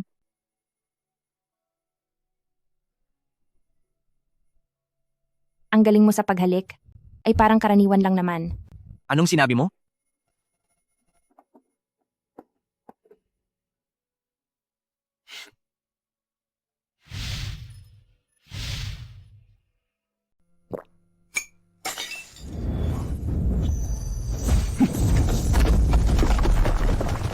Mahal na hari, bumalik na sa rurok ang lakas ng inyong katawan. Pagkatapos ng 6 na taon, sa wakas ay nalampasan din natin ang lahat. Huwag ka munang magsaya ng sobra. Dahil sa loob ng katawan mo, mayroon pang isang huling lason na malalim ang pagkakabaon. Kahit ang laboratorio ko ay hindi masuri kung ano ang mga sangkap nito, ang lunas nito, ay marahil nasa loob ng bulwagan ng Fengyi ng Reyna. Kung sakaling hindi malunasan, anong mangyayari? Ang lasong ito ay pupunta sa utak. Kapag lumipas ang huling pagkakataon para malunasan ito, bagamat hindi ka mawawala, ay habang buhay ka namang mawawalan ng malay na parang isang estatwa. Napakasamang tao talaga ng Reyna. Pupunta na ako ngayon sa bulwagan ng Fengyi kahit itaya ko pa ang buhay ko para mabawi ang lunas para sa hari. Para ka lang magpapakamatay kapag pumunta ka ngayon. Huminahon ka muna. Narito ang mensahe mula sa reyna. Si Prinsesa Zhaoyang nitong mga nakaraang araw ay naging bastos sa kanyang mga pananalita. Kayo'y humihingi ng paumanhin ang reyna, kaya siya ay naghanda ng piging para humingi ng pasensya kay Prinsesa Nawai. Kayong dalawa ay pumunta roon. Hihingi ng pasensya? Natatakot lang siya na baka ang hari ay hindi kaagad matapos, kaya nais niya kaming papuntahin sa palasyo upang siya mismo ang tumapos sa amin. Isa itong bitag, mahal na haring prinsesa. Huwag po kayong pumunta. Ako na lang po ang pupunta. Hindi. Ito ang ating pagkakataon, ang opisyal at ligtas na pagkakataong makapasok sa bulwagan ng Fengyi upang makuha ang lunas. Sa pagpasok natin sa palasyo mamayang gabi, tiyak na maglalatag ang reyna ng mapanganib na plano. Sakaling magkagulo, isang paraan ang gagawin ko para mailigtas kita sa palasyo. Para sa akin, ay talagang isusuko mo na ang pagiging hari. Kahit na isuko ko pa iyon. Nakakainis. Aminado na ako, talagang minamahal ko na ang baliw na ito. Xiao Juice, kung malulunasan ka o hindi, malalaman na mamayang gabi. Sa laban na ito, sasama ako sa iyong manalo. Oh, Qing Shuang, siguradong natakot ka nitong mga nakaraang araw? Nakikita ko na medyo namayat ka? Kaya heto, naghanda ako ng sustansyang sopas para sa iyo. Salamat sa malasakit nyo, mahal na reyna. Sa ginawa ni Qing Shuang ngayong beses, ang pagbubukas ng klinika para sa bayan, ang libreng paggamot, at ang pagliligtas sa ating mga mamamayan, isang malaking karangalan nito. Dapat lang siyang bigyan ng karampatang gantimpala. Ang mapanlang na matandang ito, hindi niya dala-dala ang lunas. Tunay ngang maingat siya. Talagang napakahusay mo sa panggagamot. Hanga si Zhaoyang sa iyo. Ang basong ito ng alak, alay ni Zhaoyang sa iyo. Basta inumin ni Shen Qing Shuang ang basong ito sa loob ng 3 araw, ay unti-unting manghihina ang kanyang katawan hanggang sa mawala na siya. Xiao Juice, hindi ba't siya ang kahinaan mo? Hahayaan kitang makita at mapanood siyang mawala sa harap mo. Bihirang magpakumbaba ang batang si Zhaoyang. Huwag mo namang tanggihan ang kanyang inaalay. Tinitignan ko ang dahan-dahang epekto ng lason. Napakatapang ng reyna para gawin ito garapalang ginagawa sa harap ng marami. Bakit ayaw mo pang itaas ang iyong baso? Hindi mo pa ba mapapatawad si Zhaoyang? Nasa loob lang ng kwarto ng reyna ang lunas. May problema sa alak na ito, pero alam ko na kung nasaan ang lunas. Nandoon iyon sa palasyo ng Fengyi. Kukunin ko ito. Wag! Mahigpit ang mga bantay sa palasyo ng Fengyi. Masyadong delikado kung papasok ka. Huwag kang mag-alala. Kaya kong protektahan ang sarili ko. Masyado lang kayong nag-aalala, prinsesa. Iniisip ko lang na itong mga sugat sa mukha ni prinsesa ngayon, baka kahit ang pinakamahal na kolorete ay hindi na kayang itago iyan. Ang dating pinakamagandang babae sa kapital, kapag naging katawa-tawa na rito, sayang naman talaga. Shen Qing Shuang, walang hiya ka. Pagbabayarin kita.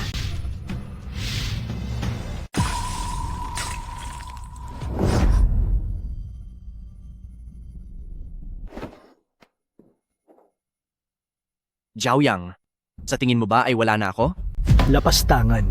Zhaoyang, sa iyong mga mata, respetado mo pa ba ako bilang iyong ama?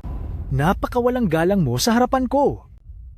Ama, ako po ay, hindi ko po iyon sinasadya.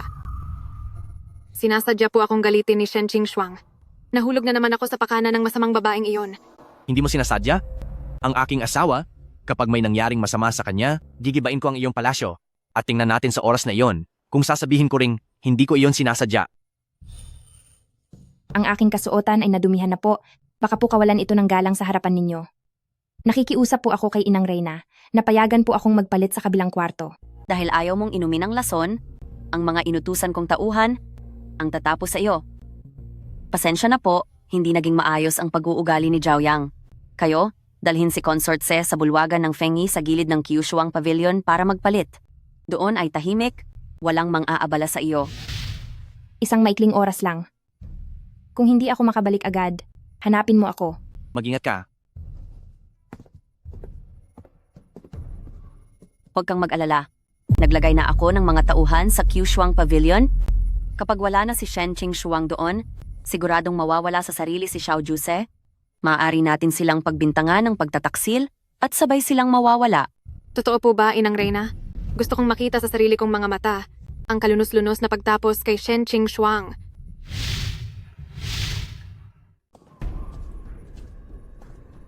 Prinsesa, habang nagpapalit po kayo ng damit, magbabantay po ako rito sa may pintuan.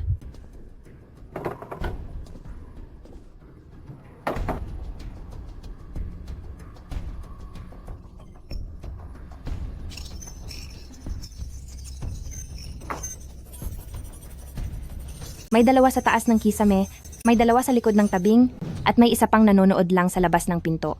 Dahil gusto nyo akong tapusin, pagbibigyan ko kayo sa gusto ninyong laro. Matagal ko na kayong hinihintay.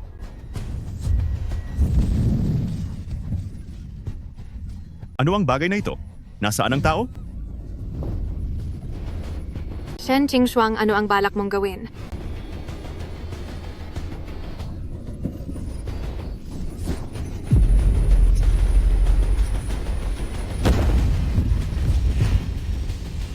Prinsesa? Bakit si Prinsesa ang nandito?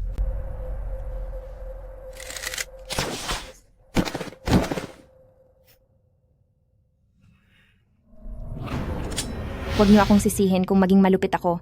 Dahil kung hindi kayo mawawala, ako ang mapapahamak.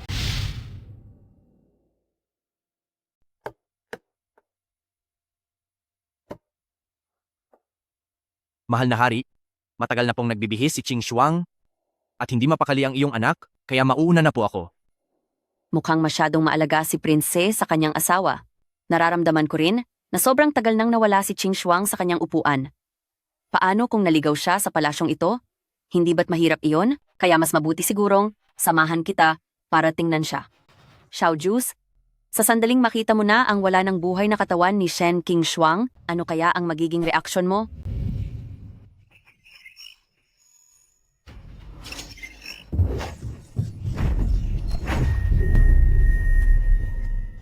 Nakuha ko na ang huling lunas.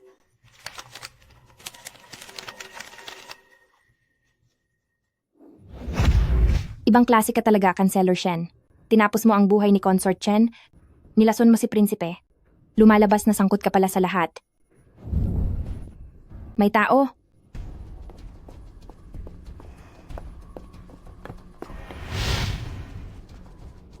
Bakit parang wala namang kahit isang bantay na babae sa bakurang ito? Qingxuang, nandyan ka ba sa loob? Ano? Ano ito? Zhaoyang? Zhaoyang? Gising na? Imperial Physician? Tumawag kayo ng Imperial Physician. Sino ang may gawa nito? Sino siya? Sino ang nangahas na tapusin ang buhay ng aking anak? Qing Shuang, Mahal na hari. Prince? Sa wakas ay nandito na kayo.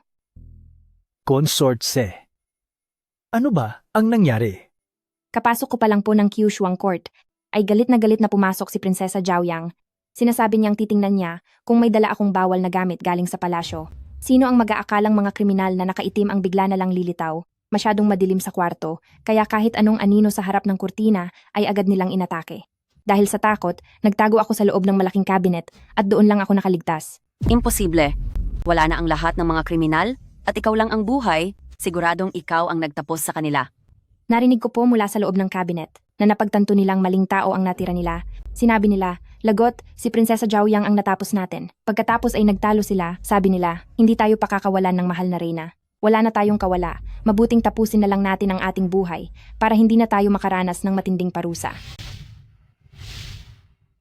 Siguradong ikaw iyon, gumamit ka ng kung anong kapangyarihan. Shen Qingxuang, ang aking Zhaoyang, maliwanag na ikaw ang tumapos sa kanya, isa kang salarin. mahal na reyna, ang aking asawa, isang mahinang babae, na walang kahit anong armas, paano niya mapapatumbas ang ganito karaming bihasang mga kawal? Iniisip mo bang bulag ang lahat ng mga tao rito? Mahal na hari, sa pinuno ng mga kawal nakita po ang tatak ng bulwagan ng Feng Yi. Mahal na hari, wala po akong kasalanan. Siguradong may naninira lamang sa akin. Bakit ko naman uutusan ang mga taong iyon na saktan ang sarili kong anak? Si Zhaoyang ay napakahalaga sa akin. Alam kong hindi mo magagawa iyon sa iyong anak.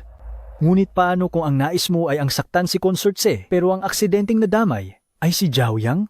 Ipaabot ang utos. Ipasara ang buong palasyo. Imbestigahan ang bawat kilos ng mga salarin. Reyna, kapag napatunayang ang mga taong ito ay galing sa bulwagan ng Feng Yi mo, hindi kita patatawarin. Prinsipe, natatakot po ako. Gusto ko na pong umuwi. Mahal na amang hari, masyadong nagulat si Qing Shuang. Bilang inyong anak, iuuwi ko na po muna siya para maipagamot. Sige, umalis na kayo. Umalis na ang lahat.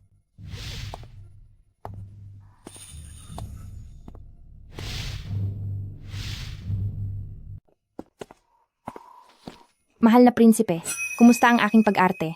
Nalinlang ko silang lahat. Shen Qingxuang, nang matapos ang oras na itinakda, sa isip ko, mayroon lang akong isang iniisip. Kung hindi ka pa lumabas, magdadala ako ng mga sundalo upang wasakin ang bulwagan ng Fengyi at hahayaan kong ang buong syudad ay magdusa para sa iyo. Nabuhay man ako ng 2 beses. Ngayon ko lang nalaman na ganito pala ang pakiramdam ng pinoprotektahan. Isang magaling na general, bakit ganito ka natakot? Narito naman ako at ligtas na nakabalik, di ba? Shen Qingxuang, makinig ka ng mabuti. Bukod sa akin dito sa mundo, walang sino mang may karapatang magdesisyon kung mawawala ka. Kung talagang hindi ka nakabalik, hindi lang ang mga tao sa eskinita na ito, ipag-uutos ko na ang buong syudad ay magdalamhati para sa iyo. Ayoko rin namang mawala. Dahil dito sa mundo, mayroon pang isang matigas ang loob pero malambot ang puso na uto-uto na hindi pa nakakapagsabi ng mahal kita sa akin. Habang hindi ko pa naririnig ang mga salitang iyon, hindi ako aalis. Talagang wala kang takot? Nakuha mo pa akong biru-biruin sa ganitong pagkakataon? Takot ako, pero mas takot akong maghirap. Tingnan mo, nakuha ko na ang lunas. Ngayong gabi, mawawala na ang lason sa katawan mo at nakaganti na rin ako. Ito, ang tunay na tinatawag na tagumpay sa lahat ng panig.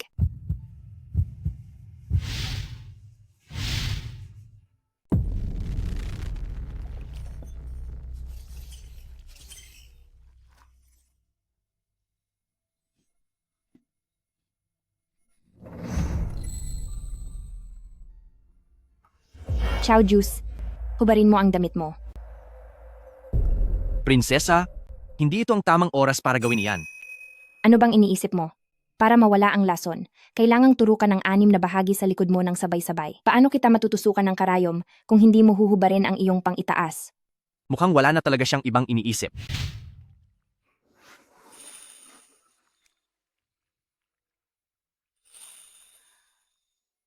Maaaring maging masakit ito, kaya magtiis ka. 6 na taon na akong nalalason? Sa tingin mo ba ay takot pa ako sa sakit?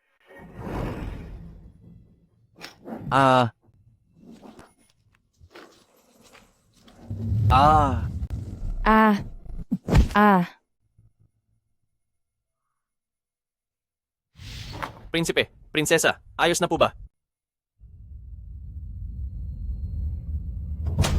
Prinsipe, ang inyong muka. 6 na taon na. Sa wakas ay nakita ko muli ang tunay na anyo ni Prinsipe. Hey.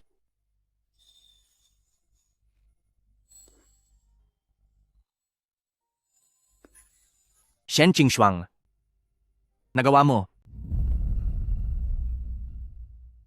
Siyempre naman, tandaan mo kung sino ang iyong prinsesa.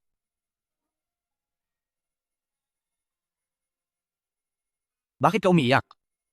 Masaya lang ako. Sa wakas, naligtas na kita mula sa kamatayan. Shen Qingxuang. Utang ko sa iyo, ang buhay ko, at baka sa buong buhay ko, ay hindi ko ito mababayaran. Ang buong buhay, sa pakiramdam ko, ay mas magandang pakinggan kaysa sa nakasulat sa divorce papers na hiwalay na pagkatapos ng misyon.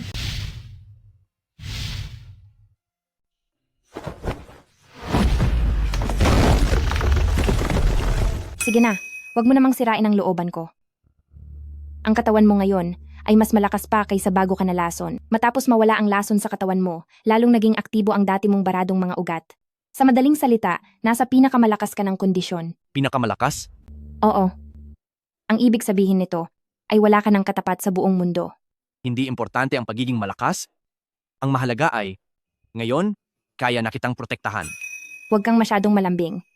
Ang pinakaimportanteng kailangan nating harapin ngayon ay ang tungkol sa liham na iyon.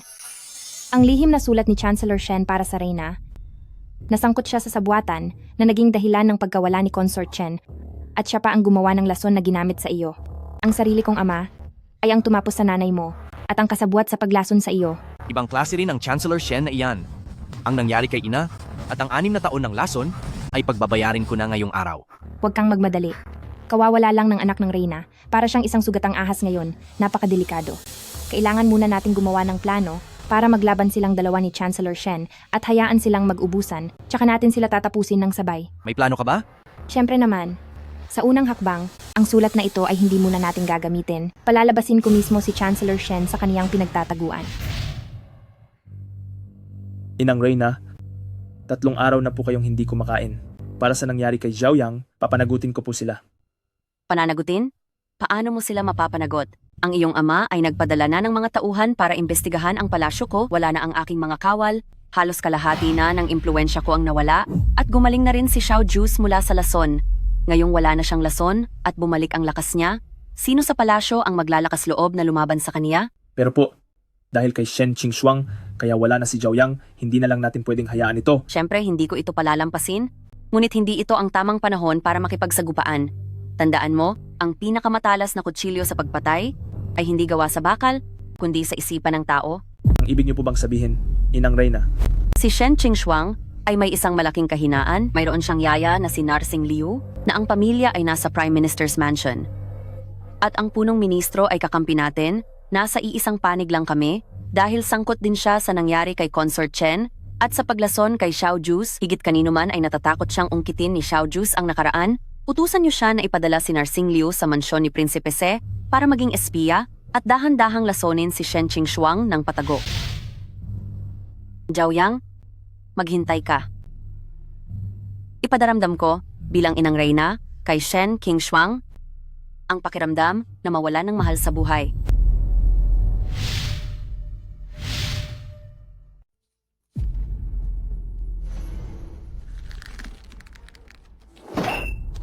Ligtas na ba sa lason si Xiao Juice? At kailan pa natutong magmedisina si Shen Qingxuang? Anong klaseng nilalang ba siya? Mahal na Panginoon, nakakulong pa rin si Manman sa piitan. Kailangan mong gumawa ng paraan para mailabas siya doon. Ilalabas? Alam mo ba ang nangyayari ngayon? Nagbalik na si Xiao Juice sa kaniyang buong lakas. Yumuyuko na sa kaniya ang lahat ng opisyal sa palasyo. Kapag nalaman niyang may kinalaman ako sa nangyari kay Consort Chen, ang buong angkan ng pamilya Shen ay walang matitira. Anong gagawin natin? Ang anak kong si Manman. Inutusan ako ng Reyna na gamitin si Narsing Liu para maging espiya sa mansyon ni Prinsipe Se. Ang matandang iyon ang pinaka-pinagkakatiwalaan ni Shen Qingxuang. Kapag nakontrol natin siya, parang naglagay na rin tayo ng kutsilyo sa tabi ni Shen Qingxuang. Tama. Ang matandang utusang si Narsing Liu, kapag ginamit nating pambayad ang buhay ng anak niya, gagawin niya ang lahat. Gawin mo na. Anak ko si Shen Qingxuang at kabisado ko siya. Mukha lang siyang malakas at matapang pero mayroon siyang kahinaan. Masyado siyang mapagmahal sa mga kasama niya. Kapag ginalaw natin si Narsing Liu, siguradong maguguluhan siya. Gusto akong gamitin ng Reyna pero hindi niya alam na ginagamit ko rin siya. Kapag nag-away si Xiao Juice at ang Reyna hanggang sa kapwa sila manghina, tayong mga pamilya Shen ang siyang makikinabang sa huli.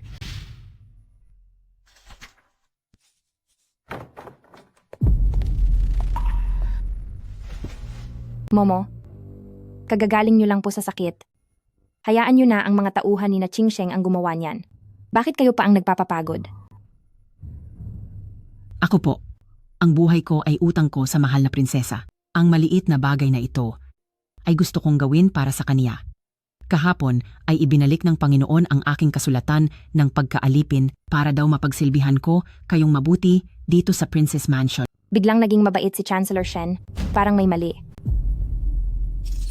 Pero wala namang kakaiba kay Momo. Dahil matanda na kayo, magpahinga na lang kayo ng maayos dito sa Princess Mansion. Dito na kayo titira sa Princess Mansion at wala nang mang-aapi sa inyo muli. Ang tungkol kay Narsing Liu? Anong palagay mo? Imposibleng si Chancellor Shen ay biglang magpakitang tao na naging mabuti na. Siguradong may plano siya.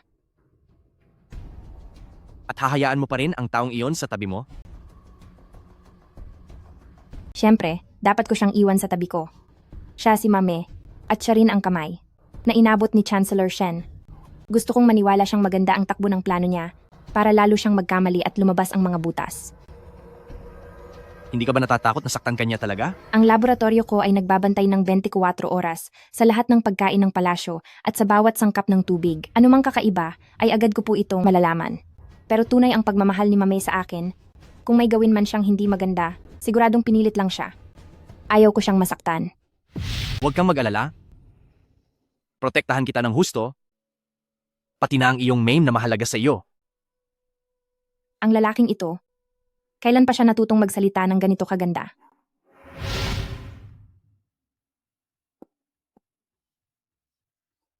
Dati-rati may chismis na nasira ang mukha ni Prince. Ngayon ay kay gwapo na niya. At tinalo pa sina Pan-an at Song-yu. Magaling! Juice, sa wakas ay gumaling ka na. Halika, hayaan mong masilayan ka ng maigi ng iyong ama.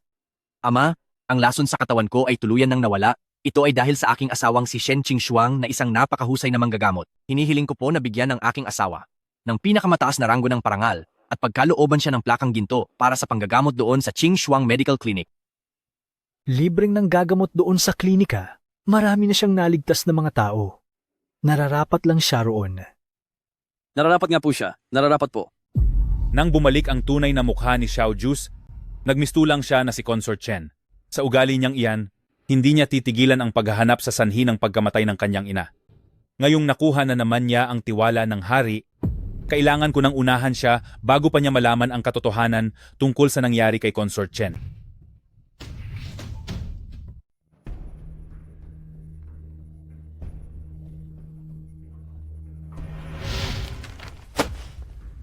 Ang iyong anak ay nakakulong sa minahan sa labas ng lungsod. Kapag hindi ka sumunod, ipatatapos kita agad. Binibini. Patawarin mo po ako. Ngunit si Mingher ay ang tanging laman at dugo ko.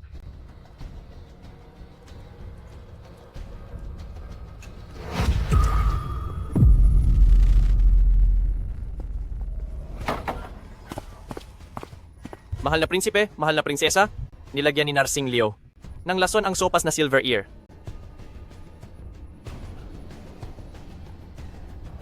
Alam ko na. Gusto mo bang hulihin siya? Hindi. Suriin muna ang gamot na ito. Ang matagal na paggamit nito ay magdudulot ng paghina ng memorya, mabagal na pag-iisip, at sa huli ay magiging tuliro at hangal. Walang kulay at walang amoy, kaya napakahirap nito suriin. Napakasama ng balak nila. Hindi nila gustong kunin ang buhay ko, kundi gusto nilang sirain ang utak ko. Ang isang consortse na wala ng kakayahang medikal ay parang isang tigre na binunutan ng ngipin. Maging ang malupit na tigre ay hindi sasaktan ang sariling anak. Pero anak ka naman niya. Nakukuha niya talagang gumamit ng ganitong kalupit na paraan. Ano pa ba ang hindi niya kayang gawin? Pinilit lang si Yaya. Siguradong ang anak niya ay nasa kamay ni Chancellor Shen. Iligtas muna natin ang bihag bago tayo gumanti. At isa pa, gagamitin ko ang sopas na ito.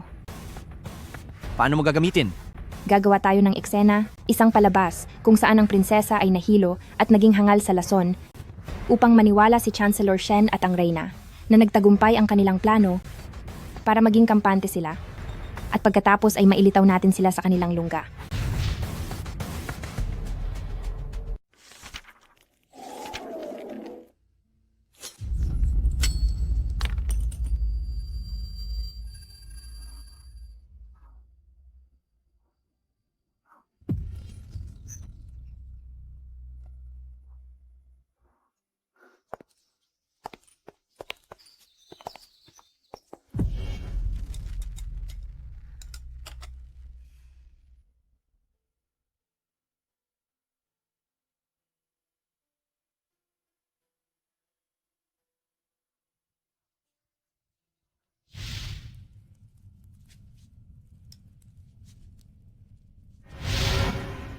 Sir, ang ikinikilos ni Consort Se nitong mga nakaraang araw ay kakaiba. 3 araw nang hindi nagbubukas ang kanyang klinika. Ayon sa ating espiya, madalas siyang tulala at tila nawawala sa sarili, pati mga pangalan ng mga katulong sa loob ng mansyon ay hindi na niya maalala. Hahaha, mahusay. Talagang mabisa ang Yunmeng San kapag tuluyan na siyang nawala sa katinuan. Mawawalan na si Xiao Juice ng kanyang pinakamahalagang kakampi. Kung wala ang kanyang kaalaman sa medisina at ang mga kakaibang kagamitang iyon, si Xiao Juice ay isa na lamang hamak na hari. Mahal ko, paano naman ang tungkol kay Manman? Pagkatapos kong magpunta sa palasyo para makita ang reyna, ibabalita ko ang mga pangyayari. Kapag natuwa ang reyna, tiyak na tutulungan niya akong makiusap sa hari upang palayain si Manman. Napakabuti. Napakagaling niyo po talaga. Sa mga oras na ito, abalang-abala si Xiao Ju sa pag-aalaga kay Shen Qixuang. Ito ang tamang pagkakataon para ubusin ang kanyang kapangyarihan. Tingnan natin kung ano pa ang kaya niyang gawin. Liu Feng, tungkol sa kinaroroonan ng anak ng yaya, nahanap mo na ba? Nahanap na po. Nakakulong si Liu Ming sa 30 milya sa hilaga ng lungsod, sa minahan ng bakal at bato. Sa labas ay pagmamay-ari ito ng gobyerno, pero ang totoo, ito ay sariling ari-arian ni Chancellor Shen, at may halos 100 minero ang nakakulong doon. Silang lahat ay hinuli ni Chancellor Shen sa kung ano-anong paratang para gawing manggagawa. Paggawa ng sariling minahan, pagkukulong sa mga inosente, at pagnanakaw ng yaman mula sa minahan. Ang ama ko, naghahanda pala ng napakalaking sorpresa para sa akin. Bukas ng gabi, magpapadala ako ng mga tauhan para iligtas sila at sabay na kukunin ang mga dokumento at mga saksi sa minahan. Hindi sapat iyon. Hindi sapat ang kasalanan sa minahan para mapabagsak siya. Marami siyang koneksyon sa gobyerno dahil sa haba ng pananatili niya sa pwesto. Ang gusto ko ay matibay na ebidensya ng pakikipagtulungan nila ng reyna sa pananakit at pagkawala ni Consort Chen para hindi na siya makabangon pang muli.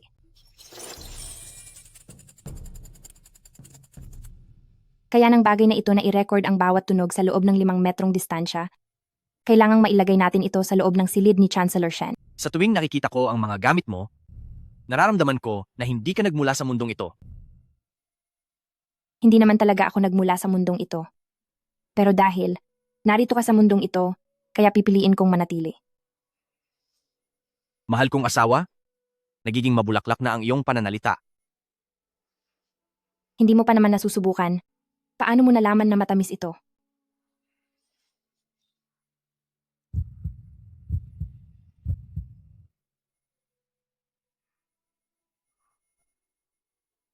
Nasubukan ko na at talagang matamis nga. Dahil nasubukan na ito ng prinsipe, ngayon naman, oras na para ako naman ang bumawi sa'yo.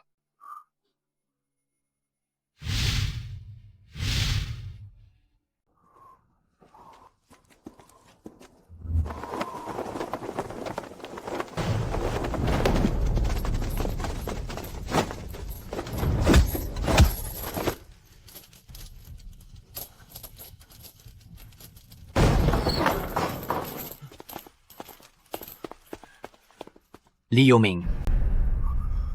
Ikaw, sino ka? Si Prinsipe Xiao Juse. Nasa mansyon ko ang nanay mo, ligtas, at walang masamang nangyari sa kanya. Susunduin kita ngayong gabi. Tanggalin niyo ang lahat ng kadena, ang mga libro ng record sa minahan, ang listahan ng mga tao, pati na ang mga record ng mga lumabas at pumasok na mineral. Walang dapat maiwan.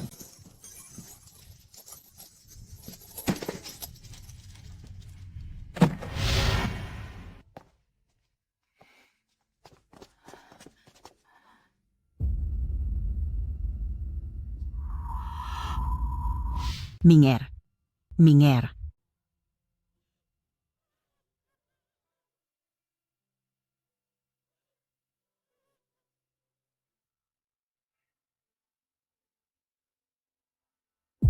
Binibini, may kasalanan po ako. Nilagyan ko po ng lason ang sopas nyo. Pinilit po ako ni Chancellor Shen, sabi niya, paparusahan daw niya ang anak ko kapag hindi ako sumunod. Alam ko pong mali ako. Parusahan nyo na lang po ako ng matindi.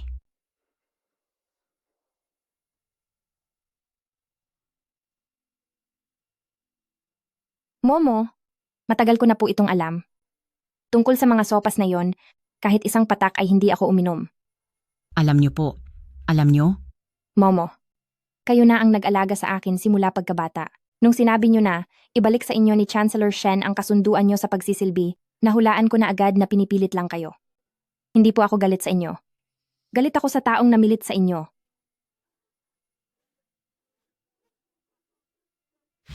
Chancellor Shen, pinilit mo ang aking Momo, sinaktan ang nanay ko, nilason ang asawa ko, at ginamit ako para lang sa sarili mong kapakanan. Ang lahat ng ito, isa-isa ko silang pagsasama-samahin para pagbayarin ka. Mahal na reyna, may magandang balita po. Kinumpirma ng aking mga tauhan na si Consort Se ay nagpapakita na ng malinaw na senyales ng pagkabaliw. Sinasabi na maging ang pangalan ng prinsipe ay madalas na niyang makalimutan. Magaling. Kapag wala na ang babaeng iyon, si Xiao Jus ay magiging gaya ng isang lobong wala ng mga pangil, punong ministro. Ano ang susunod nating gagawin? Iminumungkahi ko po na huwag nating sayangin ang pagkakataon. Sa ikatlong araw ay kaarawan ng Inang Reyna at ang lahat ng opisyal ay pupunta sa palasyo para bumati. Nakipag-ugnayan na ako sa 12 opisyal mula sa 6 na departamento upang maghain ng isang petisyon sa gitna ng handaan dahil sa sitwasyon ni Consort C at ng kaniyang kakaibang karamdaman. Hihilingin namin sa mahal na hari na maglabas ng utos, natanggalin ang posisyon ni Consort C at humanap ng ibang babae mula sa kilalang pamilya upang ipakasal kay Prinsipe C. Napakahusay. Kapag napaalis na si Shenqing Shuang, parang pinutulan na rin natin ng mga kamay si Xiao Juse. At Pagkatapos ay imumungkahi ng mahal na prinsipe na ipadala si Prinsipe C sa malayo upang bantayan ang hangganan. Sa madaling salita, ito ay pagpapatapon sa kaniya. Kung wala ang talino at kakayahan ng kaniyang asawa, mag-isa lang siya sa hangganan at sa loob ng 3 taon, tuluyan na siyang maglalaho. Magandang plano iyan. Basta't umalis ang aking ikasiyam na kapatid sa lungsod, magiging ligtas na ang trono ko.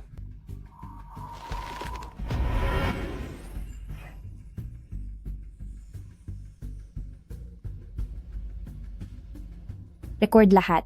Ang pag-uusap ni na Reyna at Chancellor Shen at pati na rin ang paglahok ng prinsipe. Isang buong pakete na ito. Kailan tayo kikilos? Sa araw ng kaarawan ng Inang Reyna. Plano nilang paalisin ako sa gitna ng handaan. Kaya doon ko mismo sa harap ng lahat ng mga opisyal, ilalantad ang lahat ng kanilang masasamang gawain. Kung kailan sa tingin nila ay nagtagumpay na sila, doon ko sila pababagsakin ng lubos. Shenqing Shuang? Kung minsan ay nararamdaman ko na, mas mukha ka pang pinuno kaysa sa akin. E di ba dehado ka doon? Dahil nakapag-asawa ka ng isang babaeng mas magaling pa sa iyo.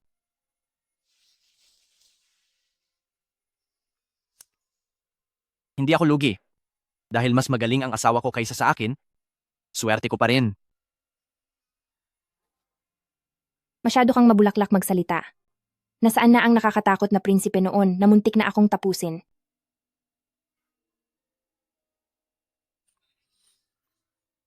Tinuruan mo kasi ako ng masama.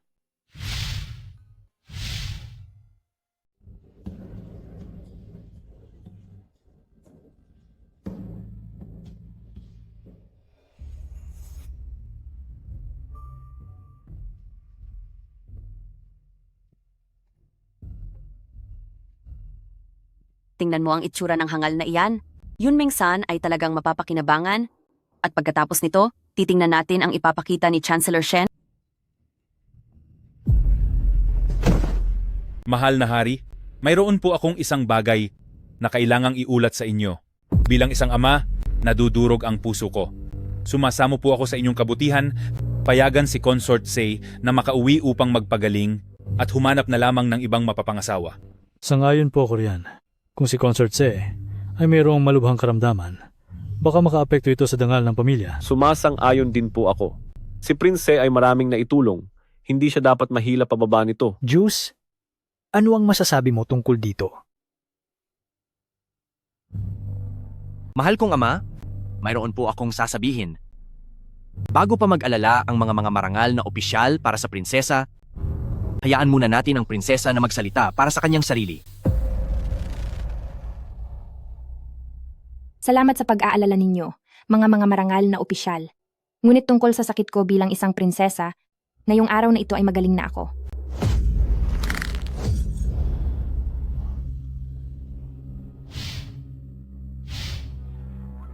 Dahil ang ganyan kay Chancellor Shen ay pag-aalala sa sakit ng anak niya, ang anak na ito ay gaganti rin ng pabor, magmamalasakit din ako sa negosyo ni Papa.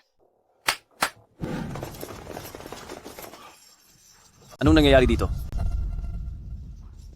Sa inyong lahat, ang mga taong ito ay galing sa hilaga ng lungsod, mga minero sila mula sa Ironstone Mine. Sa unang tingin, ang minahang ito ay kontrolado ng Ministry of Finance, pero sa totoo lang, pag-aari ito ni Chancellor Shen.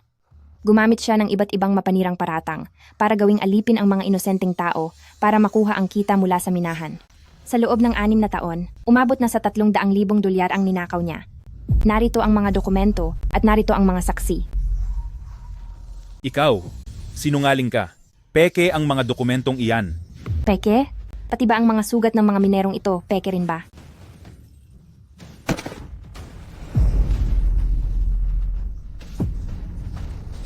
Mahal na hari, 3 taon na ang nakakaraan ng kunin ni Chancellor Shen ang inyong lingkod para ikulong sa minahan, ang asawa at anak ko. Hindi ko alam kung buhay pa ba sila o wala na. Chancellor Shen, napakalakas ng loob mo. Mahal na hari, wala po akong kasalanan. Nagkatulungan sina Prince at Shen Qingxuang para idawit po ako sa kasalanan. Idawit? Sige, tingnan naman natin ang pangalawang sorpresa. Sa kaarawan ng Empress Dowager 3 araw mula ngayon, sama-sama tayong pipirma para mapatalsik si Consort C. Kapag napaalis si Shen Qingxuang, mawawalan ng kakampi si Xiao Juse. Basta umalis lang ang ikasiyam na kapatid sa kabisera, magiging sigurado na ang trono. Reyna, nakipagtulungan ka sa dating opisyal para saktan ang manugang ko at para palayasin ang sarili kong anak. Mahal na hari, ginagawa ko lang po ito para kay Crown Prince. Wala na po ang aking si Zhaoyang, hindi ko na kayang mawala pa si Crown Prince. Dahil nabanggit din lang ng Reyna, si Prinsesa Zhaoyang, ang ikatlong sorpresa ay, ialay ko rin po para sa inyo. Ang liham na ito ay lihim na isinulat ni Chancellor Shen. Sa Reyna 6 na taon na ang nakakalipas. Malinaw na nakasaad sa liham na ang pagkalaos ni Consort Chen ay plano ng Reyna at ni Chancellor Shen. Ang lason naman kina Prince at Xiao Jus, si Chancellor Shen mismo ang nagtimpla ng lason habang ang Reyna ang nagpatupad nito. Consort Chen, kayong dalawa, tinapos nyo ang buhay ni Consort Chen. Ama, napahamak ang aking ina dahil sa kanilang plano, maging ang lason sa katawan ko ay dahil din sa kanila. 6 na taon akong nagtago sa likod ng maskara para lang malaman ang katotohanan ngayong araw. Mga kawal, alisin ang Reyna sa pwesto at ikulong sa madilim na palasyo. Tanggalin si Crown Prince sa kanyang titulo at ikulong si Zhongren Mansion. Sibakin si Chancellor Shen at kunin ang lahat ng ari-arian niya. Itapon siya sa kulungan para hatulan. Shen Qingxuang, pinagbayad mo ang aking Zhaoyang? Ang utang na ito, kahit maging multo man ako ay hindi kita papatulan? Mahal na Reyna, bago ka maging multo, mas mabuting asikasuhin mo muna ang buhay mo sa madilim na palasyo. Shen Qingxuang, ako ang tunay mong ama, pero nakuha mo pang parusahan ang sarili mong ama ng ganito. Parurusahan ka ng langit. Sinaktan mo ang nanay ko. Nilason mo ang asawa ko. Pinilit mo pang magpakalason si Momo. Saan ka nakakuha ng kapal ng mukha para tawagin akong anak? Hindi ka karapat-dapat.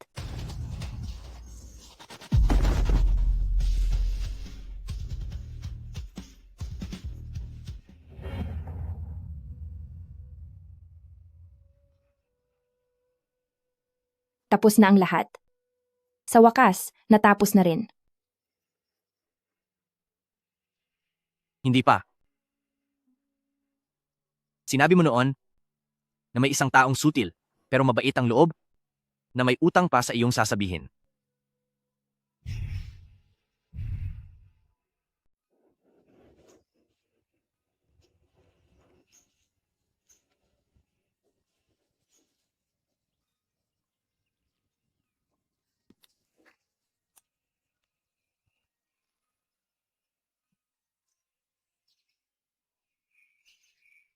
Hindi mo na bababasahin ang mga papeles? Hindi na. May mas mahalagang bagay akong kailangan gawin ngayon.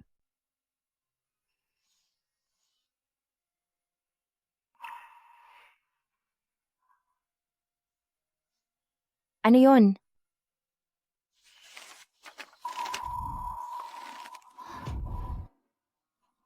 Dokumento ng paghihiwalay. Makikipaghiwalay ba talaga siya sa akin? Nawala na ang lason, nakapaghiganti na siya, kaya hindi na niya ako kailangan.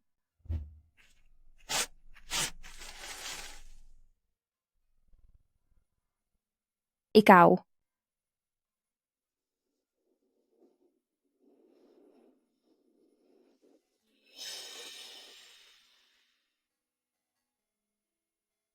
Shen Qingxuang. Ginamot mo ang lason sa katawan ko, nakita mo ang tunay kong pagkatao, at naintindihan mo ang nilalaman ng puso ko. Sinabi mo noon na may isang hangal na may kailangang sabihin sa iyo. Mahal kita? Ito. Yun lang, niligtas ni ako ang prinsesa ang buhay mo. Tinulungan kang makapaghiganti. Pinagaling ang lason mo. Tinalo ang Reyna at si Chancellor Shen. Tapos 3 salita lang ang isasagot mo sa akin. Anong mga salita ba ang gusto mo? Kahit man lang. Kahit man lang dagdagan mo ng panghabang buhay. Habang buhay, at sa susunod pang mga buhay. Sapat na ba iyon? Pwede na.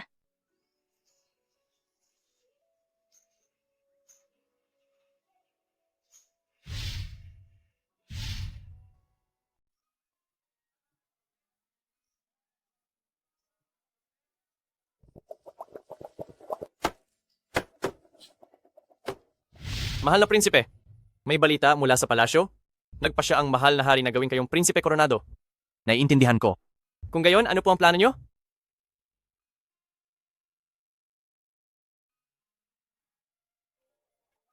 Huwag kang aalis.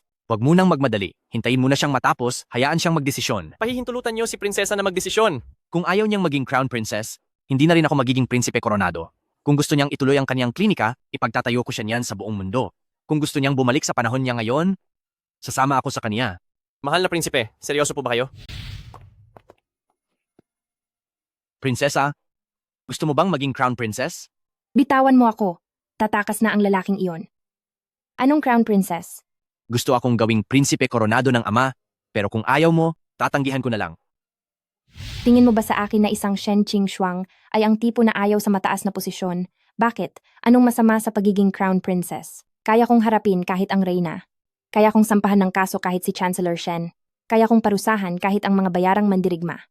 Sa tingin mo ba ay hindi ko kaya ang hamon ng pagiging crown princess? Kung gayon, magiging ganoon na tayo. Pero may mga kondisyon ako. Sabihin mo, Una, hindi pwedeng isara ang Qingxuang Medical Clinic. Itutuloy ko ang paggamot sa mga tao. Pangalawa, bawal kumuha ng mga babae sa palasyo. Dapat ay ako lang ang tanging babae mo. Pangatlo, araw-araw mo kailangang sabihin sa akin na mahal mo ako. Sa bawat pagkakataon na makalimutan mo, parurusahan kitang uminom ng 3 mangkok ng mapait na gamot. sige, deal.